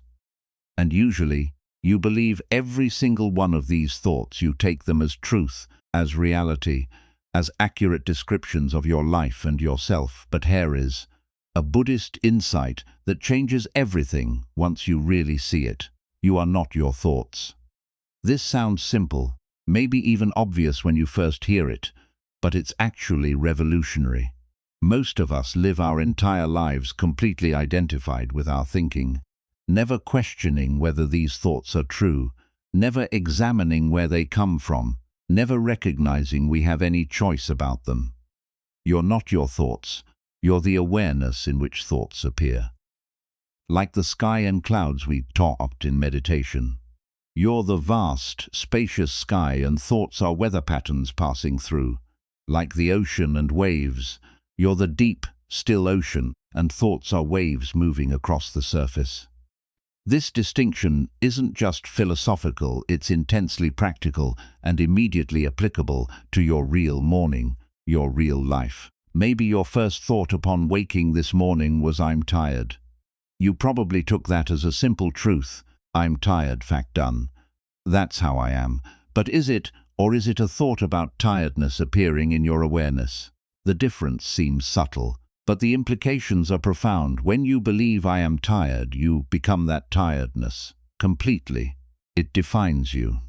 It limits what seems possible. You move through your morning as a tired person, and that identity shapes everything. When you recognize there's a thought about tiredness, suddenly there's space. You're not denying the physical sensation of tiredness, but you're not completely identified with it either. You're the awareness noticing both the tiredness and the thought about it. That space, that small gap between experience and identification with experience, is where freedom lives. So the practice this morning and every morning is simple but profound. Before you engage with your thoughts, before you start believing and following them, just notice what thoughts are here right now. Not to change them, not to fight with them, not to make them go away, just to observe them the way a naturalist might observe birds, with curiosity, without judgment, simply noting what's present. You might silently label them as they arise, planning, worrying, judging, remembering not to stop them. You can't stop thoughts from arising any more than you can stop clouds from forming, but to recognize them as thoughts rather than reality. This recognition changes everything. When you see a thought as a thought, it loses some of its power over you. A thought appears, "This day is going to be terrible." Usually, if you believe that thought, you unconsciously start making it true. Your body tenses in anticipation of difficulty. You approach interactions with defensiveness. You look for evidence that confirms the prediction, and by evening the day has indeed been terrible, no, because it had to be, but because you oriented yourself around that initial thought. But if you observe the thought, "Oh, there's a prediction that today will be terrible," something shifts. You haven't believed it or rejected it. You've simply seen it as what it is, a mental event, a pattern of neurons firing. An interpretation, not a fact. Now you have a choice. The thought might still be there, but you're not enslaved to it. You can act from awareness rather than from automatic belief in every thought that crosses your mind. In Buddhist practice, this is called vipassana insight meditation, or clear seeing. What you're seeing clearly is the nature of the mind itself. Thoughts don't arise randomly or magically. They arise based on conditions, your past experiences, your current fears and hopes, your conditioning from childhood, what happened yesterday, what you anticipate for today. They're products of causes and conditions, not objective truths about reality. Understanding this frees you from taking every thought so seriously. Yes, thoughts can contain useful information. Yes, thinking is a valuable tool, but thoughts are not infallible truth-tellers, and recognizing that gives you back your power. There's a useful metaphor here. Imagine a river with a strong current. You can jump into that river and be swept away, tumbled by the current, carried wherever the water goes. Or you can sit on the riverbank and watch the current flow past you. Most of us spend our lives in the river of thought, swept along by every mental current, believing we have no choice but to go wherever our thinking takes us. This practice teaches you to sit on the bank. the river of thought still flows. It never stops, but you're not in it anymore, you're watching it flow. You can see where it's going without being dragged along. This doesn't mean you never think. That's a misunderstanding of this practice. Thinking is useful, often necessary. Planning your day requires thought. Solving problems requires thought. Creating anything requires thought. But there's a difference between using thoughts as tools and being used by them. There's a difference between conscious thinking and being unconsciously driven by every thought that arises. When you practice observation, you develop the capacity to think when thinking is useful and to not be thinking when it isn't. You can pick up the tool of thought when you need it, then put it down when you're done. Right now, most of us can't put the tool down. Thinking continues compulsively even when it's not serving us, churning through the same worries and plans over and over, exhausting us with its constant motion. The Zen master Shunryu Suzuki offered beautiful guidance about this. He said, "Leave your front door and your back door open. Let thoughts come and go. Just don't serve them tea." What an image! Thoughts are like visitors passing through your house. You don't need to lock the doors to keep them out. That's impossible and creates more struggle. But you also don't need to invite them to sit down, offer them tea, have a long conversation with each one. Let them pass through. Oh, there's an anxious thought. Hello, goodbye. There's a planning thought. I see you, you can go now. Doors open, thoughts flowing through, you watching from your seat in awareness. Throughout your day, you'll forget this practice. You'll get completely caught in thought storms, swept away by worry or planning or judgment, completely identified with the mental weather. Then suddenly you'll remember, maybe you're in the middle of an anxious spiraling about something, and awareness flickers. Oh, I'm lost in thoughts. These are just thoughts, not reality. That moment of remembering is profound liberation. You don't have to have remembered sooner. You don't have to be angry with yourself for getting lost. Just that moment of waking up from the thought dream is enough. And the more you practice observing thoughts each morning, the more frequently these moments of remembering arise throughout your day. It's like you're strengthening a muscle of awareness that can interrupt the automatic identification with thinking. The Buddha taught about this in the Dhammapada. He said, "We are what we think. All that we are arises with our thoughts." This can sound deterministic, like we're prisoners of our thinking. But there's another layer to understand. We're also the awareness that can watch thoughts arise. If we are what we think, and we can observe our thoughts, then we can have some say in what we cultivate in mind. We can't control what thoughts arise. They emerge from deep conditioning, but we can choose which ones we engage with, which ones we water and feed, which ones we let pass through without serving tea. This is different from positive thinking or thought suppression. You're not trying to force yourself to think only happy thoughts. You're not pushing away negative thoughts. You're simply learning to recognize all thoughts as thoughts, mental events, not absolute truths about you or your life. Difficult thoughts can arise as self-criticism, anxiety, despair, and instead of believing them completely or fighting them desperately, you can meet them with awareness. There's a self-critical thought. It feels painful, but it's a thought, not an objective assessment of my worth. That space of awareness doesn't make the thought pleasant, but it prevents you from drowning in it. You're holding it in something larger, the spacious awareness that can contain all thoughts without being defined by any single one. Your mind will wander during this very practice of observing thoughts. You'll try to watch thoughts and immediately get lost in one, following it down a rabbit hole before you realize what happened. This is not failure. Noticing you've wandered is the awakening, that moment of recognition, "Oh, I was lost, and now aware again." That's the practice working. Every time you notice and return, you're strengthening awareness. Think of it like training a puppy. The puppy wanders off constantly, You don't beat the puppy or shame it for wandering, you just gently bring it back again and again patiently. Eventually, through repetition and kindness, the puppy learns to stay. Your attention is like that puppy. It will wander into thought constantly. You gently bring it back to observation, to awareness, to watching rather than being swept away. Over time, attention becomes more stable, less easily captured by every passing thought. As you lie there tomorrow morning or sit in your morning quiet, you can practice this observation. What thoughts are present? Can you watch them arise without immediately believing them or following them? Can you create even a tiny bit of space between awareness and thought? This space is sacred in Buddhist practice. In that space, you're not controlled by conditioning. In that space, you can respond wisely rather than react automatically. In that space, freedom becomes possible, and here is something you'll discover over time. As you become more familiar with observing thoughts, you start noticing patterns. You see the same worry loop appearing morning after morning.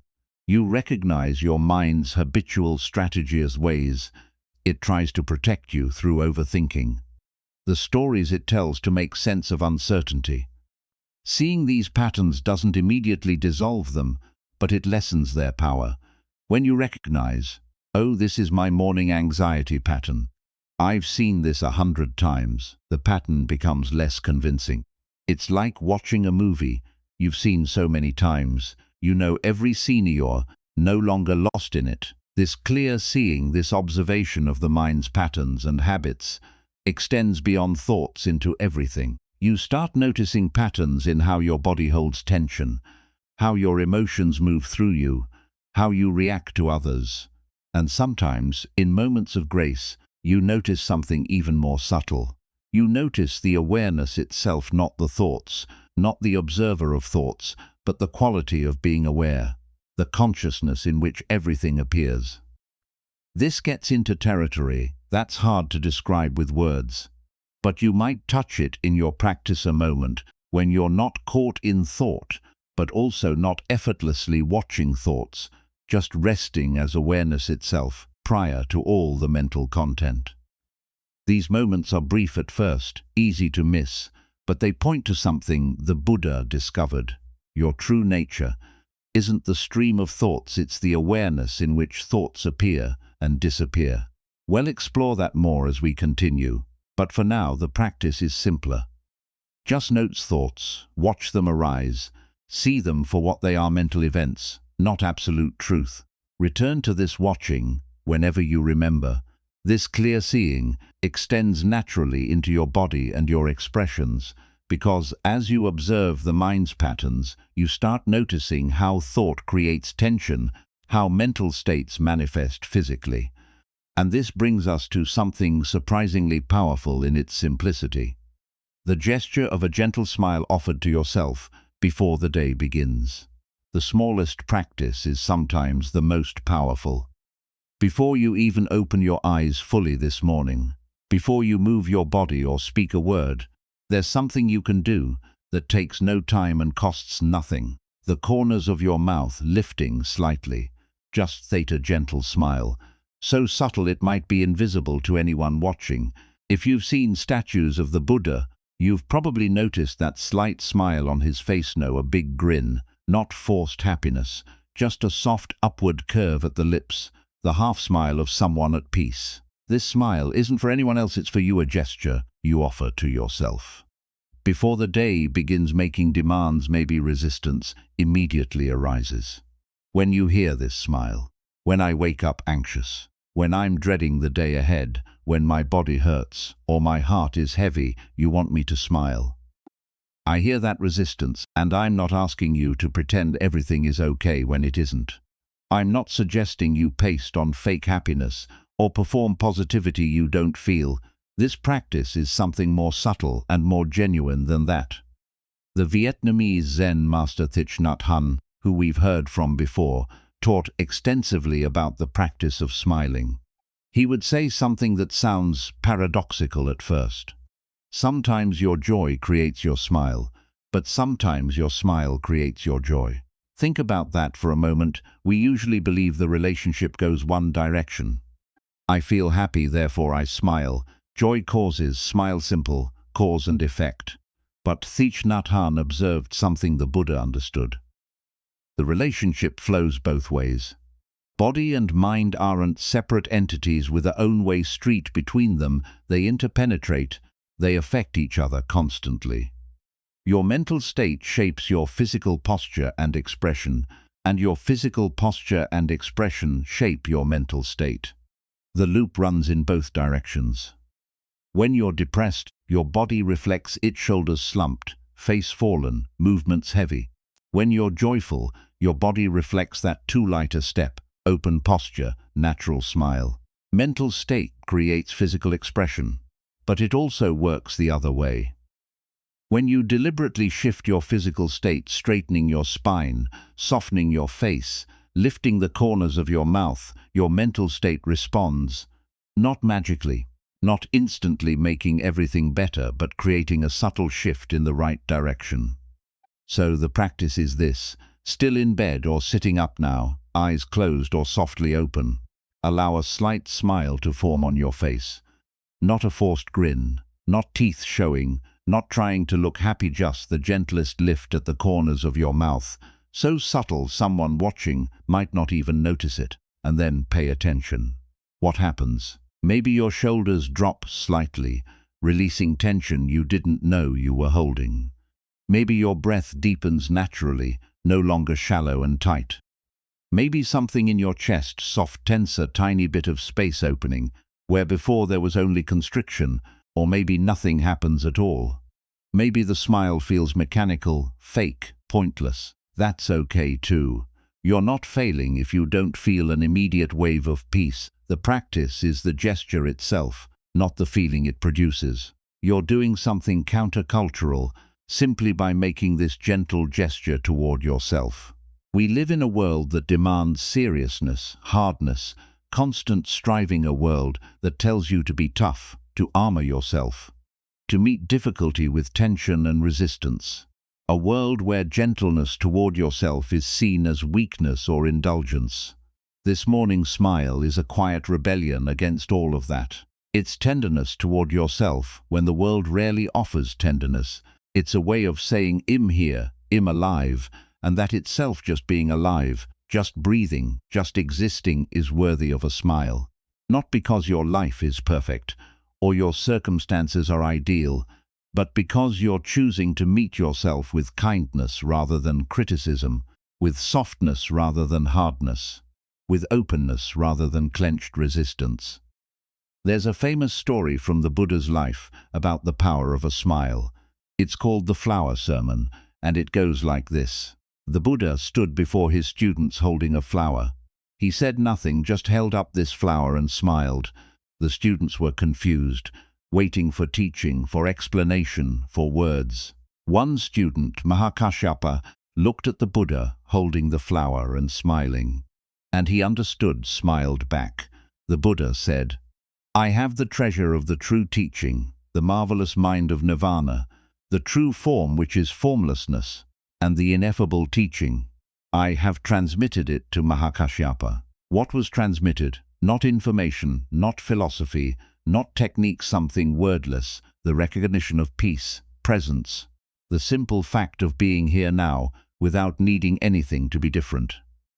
Your morning smile to yourself is this same transmission. You're not smiling because you've achieved something or because circumstances are favorable.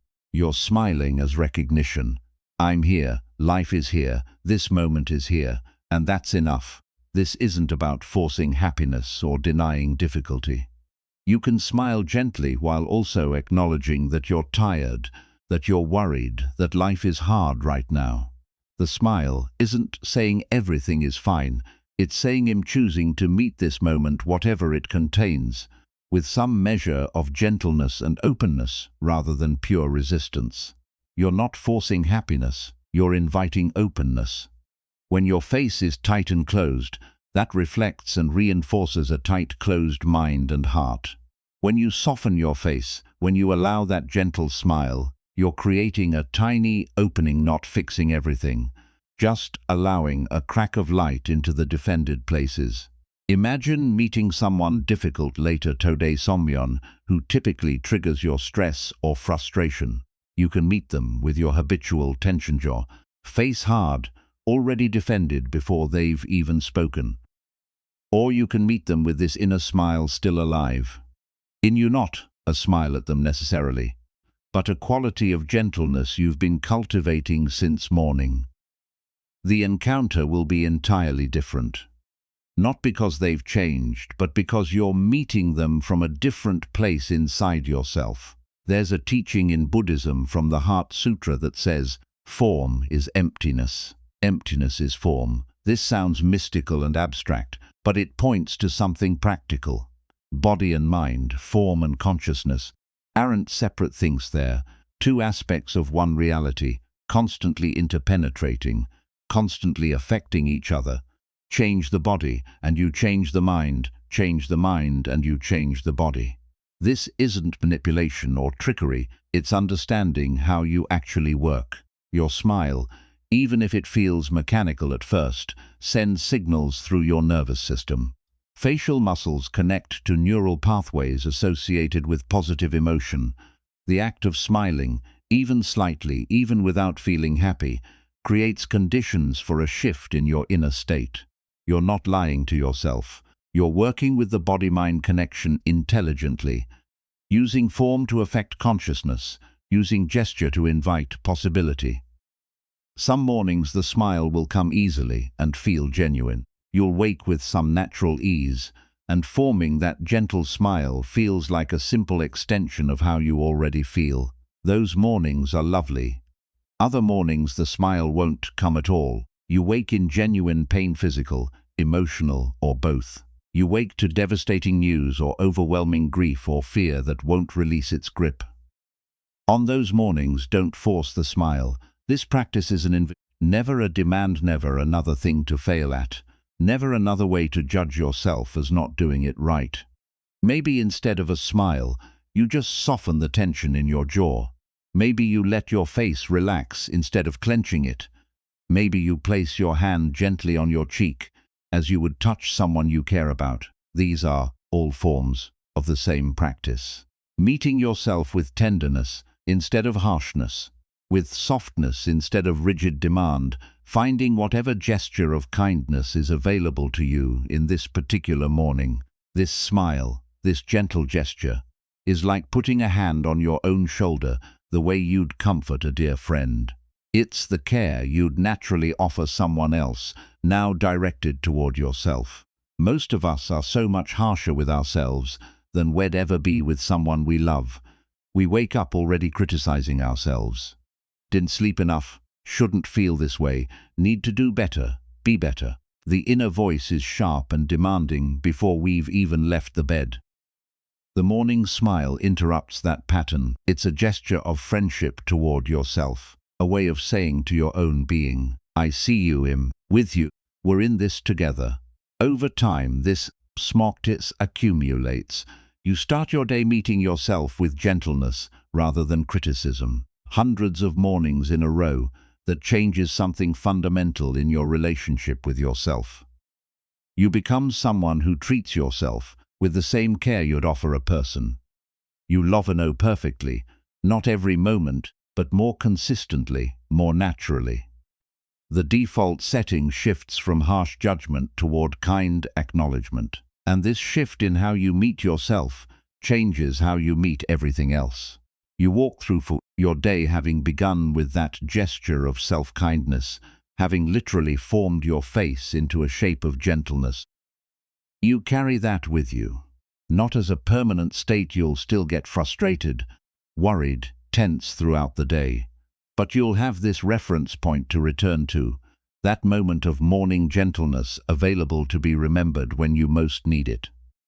So tomorrow morning and the morning after, as you lie there, having practiced gratitude and breath and intention, having released expectations and sat in meditation and extended loving kindness, and observed your thoughts, add this simple gesture. Let your face form a gentle smile. Feel what happens in your body when you do. Notice the quality of mind that accompanies this softest of expressions. You're not pretending to be happy. You're not performing for anyone. You're simply choosing to begin your day by meeting yourself with the gentleness you deserve, offering yourself the same tender regard you'd offer any being you care about. And with this gentle smile still alive in you, even if just as a memory of possibility, you step into your morning with a different energy, not transformed into someone else, not suddenly fixed or perfected, but carrying a quality of softness, a willingness to meet life with some measure of openness. This prepares you for what comes next in your day. The ordinary moments you usually rush through, the simple things you typically overlook. Because when you begin with gentleness toward yourself, you naturally become more available to notice the quiet beauty that's always been here, waiting for your attention. The first sip of water after a night's sleep, if you've ever paid attention to it, really felt it, there's something remarkable about that simple act. The water touches your lips. Cool and clear, you feel it travel down your throat, feel your body receiving it after hours without hydration. Simple, utterly ordinary, something you've done thousands of times, and yet, if you're actually paying attention, there's something almost sacred about it. We rush past these moments constantly. We're drinking water but thinking about the meeting later, the email we need to send, the problem we need to solve. We're always racing toward the next thing, the important thing, the thing that really matters. But Zen Buddhism asks a question that stops us in our tracks. What's more important than this sip of water? What's more important than this breath moving through you right now? What's more important than this step you're taking? We've been conditioned to believe that important things are always somewhere else, in the future, requiring effort and achievement to reach. But what if the most important thing is simply being present for what's actually here? There's a famous Zen teaching that says, before enlightenment, chop wood, carry water. After enlightenment, chop wood, carry water. Think about that. Same actions, same ordinary tasks, same daily routine. The wood still needs chopping. The water still needs carrying. Nothing in the external world changes. But everything changes because the person chopping wood and carrying water is different, not in what they do, but in how they're present while doing it. They're no longer sleepwalking through these moments, no longer treating them as obstacles between here and somewhere better. They've discovered that life doesn't happen later, after you finish all the mundane tasks. Life is happening in the chopping, in the carrying, in the drinking, in the breathing. So this morning, as you move through your routine, try this. Look at the light coming through your window, not a glance, but actually seeing it. Notice the quality of morning light, how it's softer than afternoon light, how it has a different color, a different feel. See how it creates shadows in the room, how it touches objects, how it changes the appearance of everything it falls upon. You've looked out this window hundreds of times, maybe thousands, but have you ever really seen this particular morning light? This exact quality of illumination that exists only now and will be different in an hour, different tomorrow, never quite this way again. Buddhist practice points to something we constantly miss. We spend our entire lives seeking extraordinary experience. The perfect vacation, the peak moment, the special event that will finally make us feel alive. Meanwhile, we're missing the extraordinary nature of the ordinary. It's like being desperately thirsty while standing in the rain. Water is falling all around you, touching your skin, but you don't notice because you're so focused on finding water somewhere else, somewhere special. Your real morning is filled with these moments, if you're available to them. The sound of birds outside your window, or maybe it's traffic, or maybe it's silence. Usually, this is just background noise. Something you filter out while focusing on your thoughts. But what if you really listened, not labeling it as pleasant birdsong or annoying traffic or peaceful silence, just hearing pure sound arising, existing in the air, then fading? When you listen this way, without the constant mental commentary, something shifts. Sound becomes vivid, alive, immediate. You're not thinking about sound, you're experiencing it directly. This is what Zen calls Shoshin beginner's mind, the mind that sees everything as if for the first time, fresh and new, not filtered through all your accumulated opinions and judgments. Shunryu Suzuki Roshi, a Zen master who brought this practice to the West, said something beautiful about this. In the beginner's mind there are many possibilities, but in the expert's mind there are few. When you think you know something completely, when you've categorized and understood and filed it away, you stop really seeing it. The expert mind says, "Oh, I know what that is," and moves on, nothing new to discover here. But beginner's mind stays curious, stays open. Yes, you've drunk water thousands of times before, but have you drunk this water, in this body, in this moment? Have you tasted it with fresh attention, as if it's the first time? Do you remember being a child? Everything was wonder then. A puddle could occupy your attention for 20 minutes.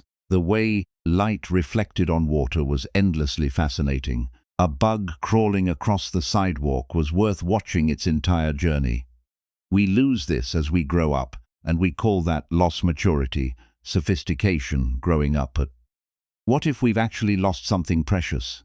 The task isn't to become childish again, to lose all adult capacity for planning and responsibility. It's to recover that quality of attention, that freshness of perception, to see with fresh eyes while maintaining adult wisdom. You might be thinking, "I don't have time for this. I can't stand at my window, staring at light when I have a job to get to, a life to manage, responsibilities to meet." But here's the thing, you're looking out the window anyway. You're drinking water anyway. You're hearing sounds anyway. The time isn't the issue, the difference is presence or absence. Are you actually here for your own life, or are you perpetually somewhere else in your mind? Same time, completely different experience. The Buddha taught about contentment in a way that's relevant here, he said. Health is the greatest gift. Contentment the greatest wealth. Trust the greatest relationship. Contentment isn't about having more things, achieving more goals, reaching some future state where you'll finally be satisfied. Contentment is about being fully present with what is, not settling for less than you deserve, not giving up on growth or change, but recognizing that right now, in this moment, drinking this water, breathing this breath, alive, body, this is not nothing.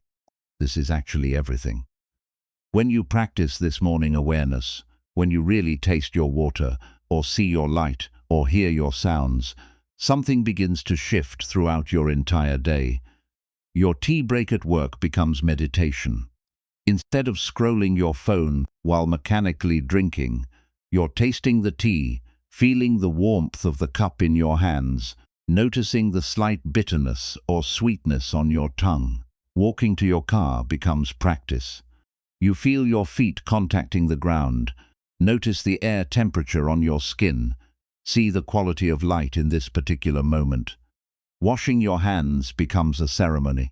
The feeling of water, the sensation of soap, the movements of your hands, all of it, given your full attention, instead of being done while your mind races ahead to the next task. You're not doing these things differently. You're present while you're doing them. That's the only difference. And it's the difference that changes everything.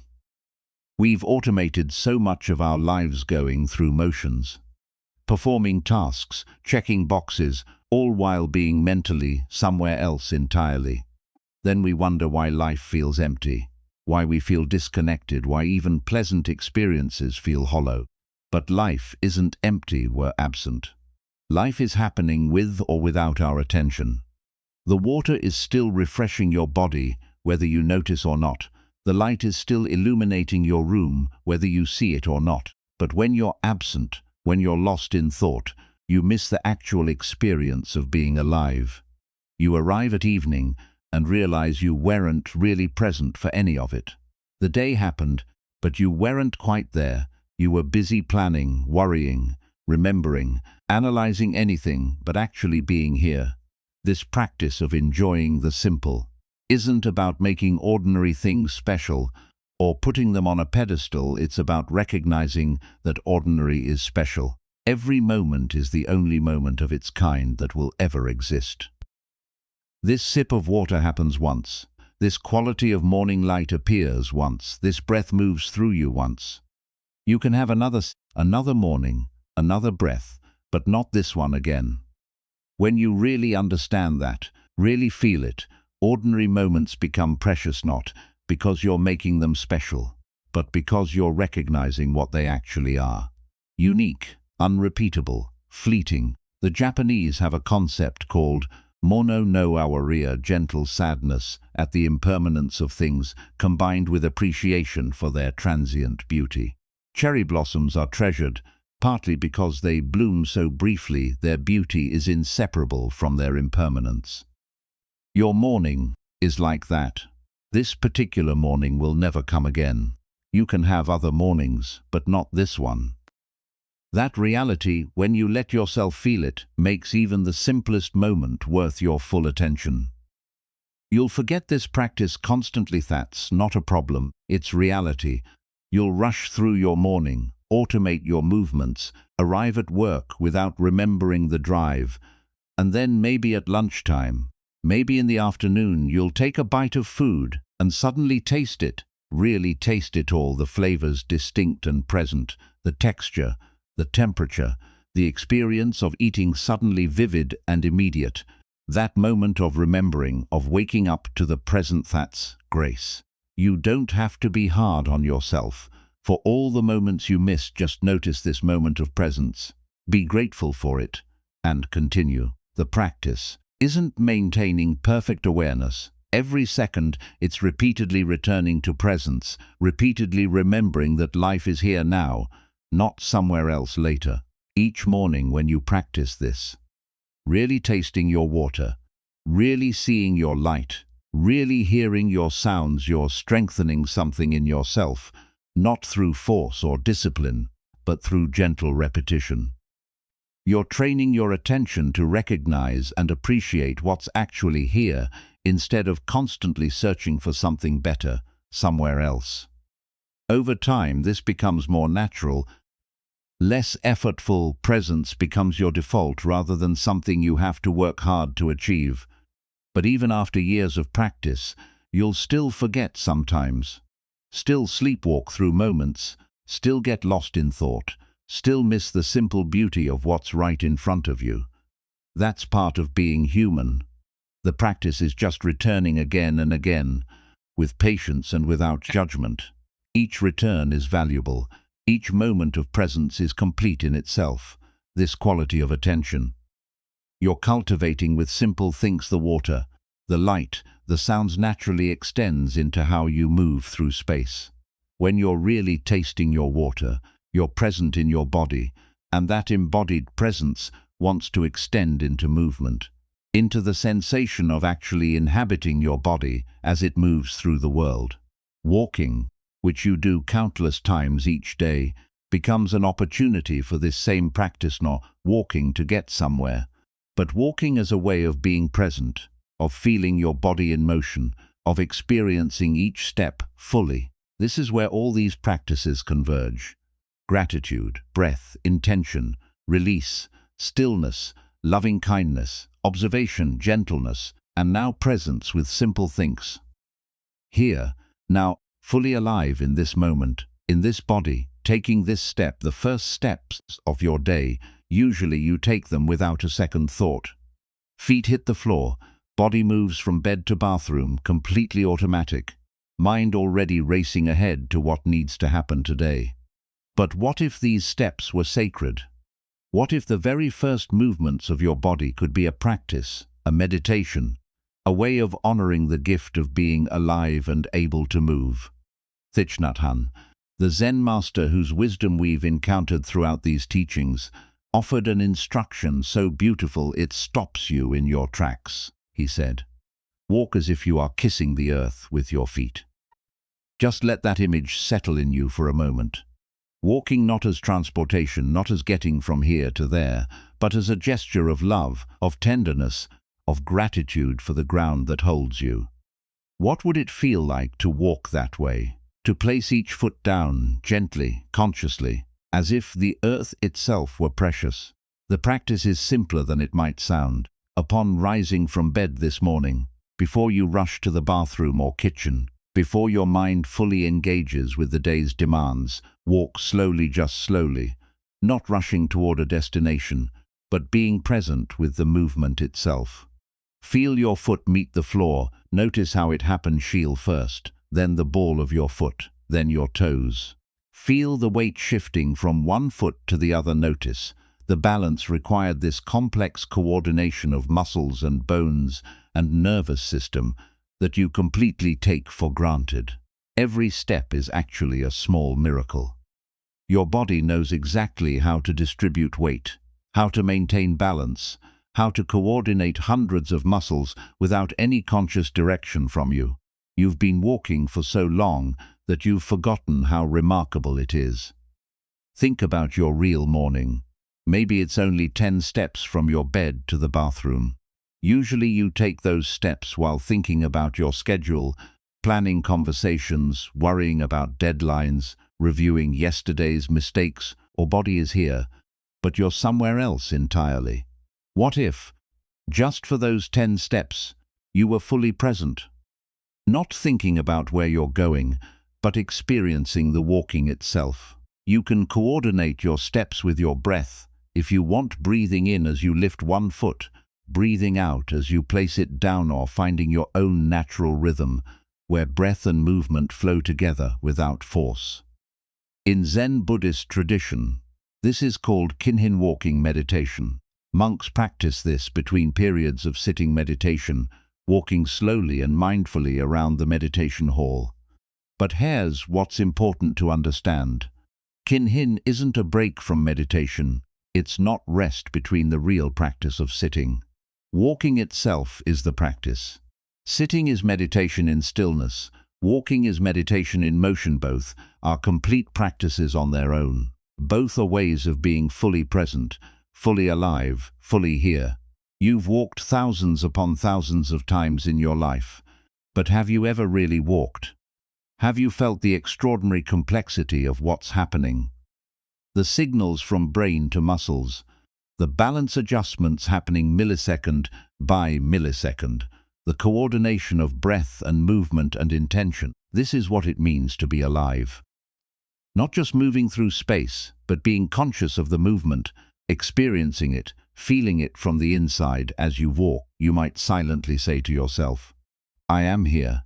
I am alive." Not as an affirmation you're trying to convince yourself of, but as a simple recognition of what is truly here, in this body, in this moment, in this step. Alive, actually alive, breathing, moving, experiencing. The Buddha himself walked everywhere in ancient India. Teachers traveled from village to village on foot, and the Buddha spent decades walking the dusty roads, mindful of each step. He taught while walking, meditated while walking, lived his awakened life while walking. His students would later say that all of India was covered in the Buddha's mindful steps, not because he walked more than others, but because he walked differently, each step fully inhabited, fully conscious, fully present. As you practice this walking, you start discovering something profound. The destination isn't separate from the journey. You're not walking to the bathroom, you're just walking. This moment of walking, this step, is complete in itself. Doesn't need to lead anywhere to have value. It's not a means to an end. It simply is. This understanding changes everything, because if this step is complete in itself, then so is this breath, this moment, this instant of being alive. You stop living in perpetual anticipation of something better later, and start experiencing what's actually here now. Later in your day, you'll walk to your car, to meetings, to lunch, to countless destinations. You can bring this same presence to any of those walks. Not always. You'll forget more often than you remember. At first, your mind will be planning, worrying, replaying conversations, and suddenly you'll arrive somewhere without remembering the journey at all. That's normal. That's human. But sometimes you'll remember. Maybe halfway to your car, you'll suddenly become aware that you're walking, your feet are touching the ground, your body is moving through space, you're alive and in motion. That moment of remembering is everything. You arrive at your destination, but you've also arrived in the present moment. You haven't missed the journey. You were there for it. These 10 teachings we've explored together. Do you see how they're all coming together now? How they all meet in this simple act of walking? You walk with gratitude for legs that carry you, for the ground that supports you, for this body that moves. You coordinate your steps with breath, anchoring yourself to the present moment with each inhale and exhale. You carry your intention in your walking, moving slowly, moving consciously, moving with care. You walk without rigid expectations about how it should feel or what should happen. You observe thoughts that arise while walking without being pulled away from the physical sensation of movement. You walk with loving kindness, extending goodwill toward yourself and others even as you move. Maybe there's a gentle smile on your face as you walk. Maybe you're tasting the simple pleasure of movement itself, enjoying the ordinary miracle of one foot in front of the other. And all of this happens in the most ordinary action imaginable. Walking from one room to another. These morning practices aren't preparation for your life. They are your life. You're not doing gratitude practice, so you can then go live your real life. Later, gratitude is life. Conscious breathing is life. Mindful walking is life. This is it, right here, right now. Thich Nhat Hanh said something else worth carrying with you. Life is available only in the present moment. Not mostly available in the present moment, not sometimes available, only available. You can remember the past and plan for the future, but you can only actually live right now, and the present moment is available in each step you take. This is the profound ordinariness of Buddhist practice. You're not trying to transcend your ordinary life, to escape into some special spiritual realm. You're fully entering the life you already have. The sacred isn't somewhere else waiting for you to achieve enough or change enough or become enough to access it. The sacred is here, in this step, in this breath, in this moment of being alive. Your morning walk to the bathroom is as worthy of your full attention as any meditation retreat, any sacred ceremony, any spiritual practice, because it's real, it's happening, it's your actual life unfolding right now. When you walk this way slowly, consciously, present to each step, you're doing exactly what the Buddha did on those dusty roads in ancient India. You're living an awakened life, not just thinking about awakening or preparing for it or hoping for it. Someday you're awake right now, in this step. Tomorrow morning and the morning after, you don't need to do all 10 of these practices perfectly. You don't need to do all 10 at all. Maybe you start with just one. Maybe gratitude, that hand on your heart, that simple thank you before the day begins. Maybe it's these mindful steps, walking slowly and consciously instead of rushing on autopilot. Maybe it's the gentle smile, that small gesture of kindness toward yourself. Whatever calls to you, whatever feels possible right now, that's your beginning. That's enough. You don't need to be perfect at it. You don't need to do it the same way every day. You don't need to never forget or never get distracted or never fall back into old patterns. You just need to begin, and then begin again tomorrow, and again the day after that. Each morning is a new opportunity, a fresh chance to meet yourself with kindness, to start your day consciously rather than automatically, to choose presence over absence. The practices are simple because truth is simple. We complicate it. We make it difficult. We create elaborate spiritual systems and techniques. But the Buddha's discovery was profoundly simple. Be here, be awake, be kind. Everything else is just different ways of saying the same thing, different doors into the same room, different paths up the same mountain. These 10 teachings are now planted in your awareness like seeds in soil. Some will take root immediately, sprouting into practices you do. Daily, others will lie dormant for a while before suddenly making sense, before becoming part of your morning rhythm. All of them are available to you whenever you need them. You might return to this recording tomorrow, next week, months from now, when you've forgotten and need to remember again. The teachings will be here, patient and unchanging, waiting, because that's what practice is. Returning, not achieving some permanent state of enlightenment where you never struggle or forget or fall back into unconsciousness, just returning again and again with gentleness and without judgment. Each return is valuable. Each moment of remembering is enough. Each conscious step, each grateful breath, each gentle smile complete in itself, perfect as it is. So tomorrow morning, take your first steps mindfully. Feel your feet kiss the earth.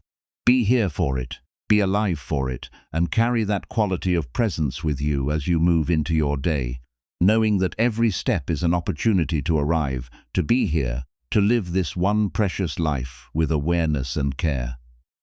These teachings have been offered, now they're yours to practice, to explore, to make your own. Walk gently into your morning, walk gently into your life. We've walked these 10 teachings together, like following a path through a forest, each teaching a clearing where light comes through differently. Gratitude, breath, intention, release, stillness, loving kindness, observation, gentleness, simplicity, mindful movement, but it's all been one path, one forest, one light showing itself in different ways. You don't need to carry all 10 teachings with you tomorrow. That would be a heavy burden. And that's not what practice is. Choose one that resonated with you. Maybe it was gratitude, that simple hand on heart saying, "Thank you." Maybe the gentle smile spoke to you, that small gesture of tenderness toward yourself. Maybe it was these final steps, walking with awareness instead of rushing on autopilot. Whatever called to you, that's your practice tomorrow, just that one, and that's enough. The Buddha taught 84,000 different Dharma doors, they say, all leading to the same place: peace, presence, freedom from suffering. Don't try to walk through every door at once, find the one that's open for you right now and step through it. Tomorrow morning, your alarm will sound, or you'll wake naturally with the first light, and you'll have a choice. The old pattern is still there, reaching immediately for your phone, mind racing before you're even fully awake. Day beginning from a place of reactivity and tension. That pattern has grooves worn deep from years of repetition. It will still be the easier path. But now there's another possibility. Hand on heart, one breath, a moment of conscious beginning before the day sweeps you away. This choice isn't made once and then done, it's made every single morning. And here's what's true about practice that nobody talks about enough. You won't be perfect at it. Some mornings you'll forget everything we've explored here. You'll be halfway through your day before you suddenly remember. Oh, I was going to practice gratitude this morning. I was going to breathe consciously, completely forgot. That's not failure, that's being human. The practice isn't never leaving, never forgetting, never falling back into old patterns. The practice is trying it again and again with patience and without harsh judgment, just coming back. In the Buddha's final words to his students before he died, he said something profound. Be a lamp unto yourself. He didn't say, follow me blindly, worship me, depend on me for your awakening. He said, find your own light.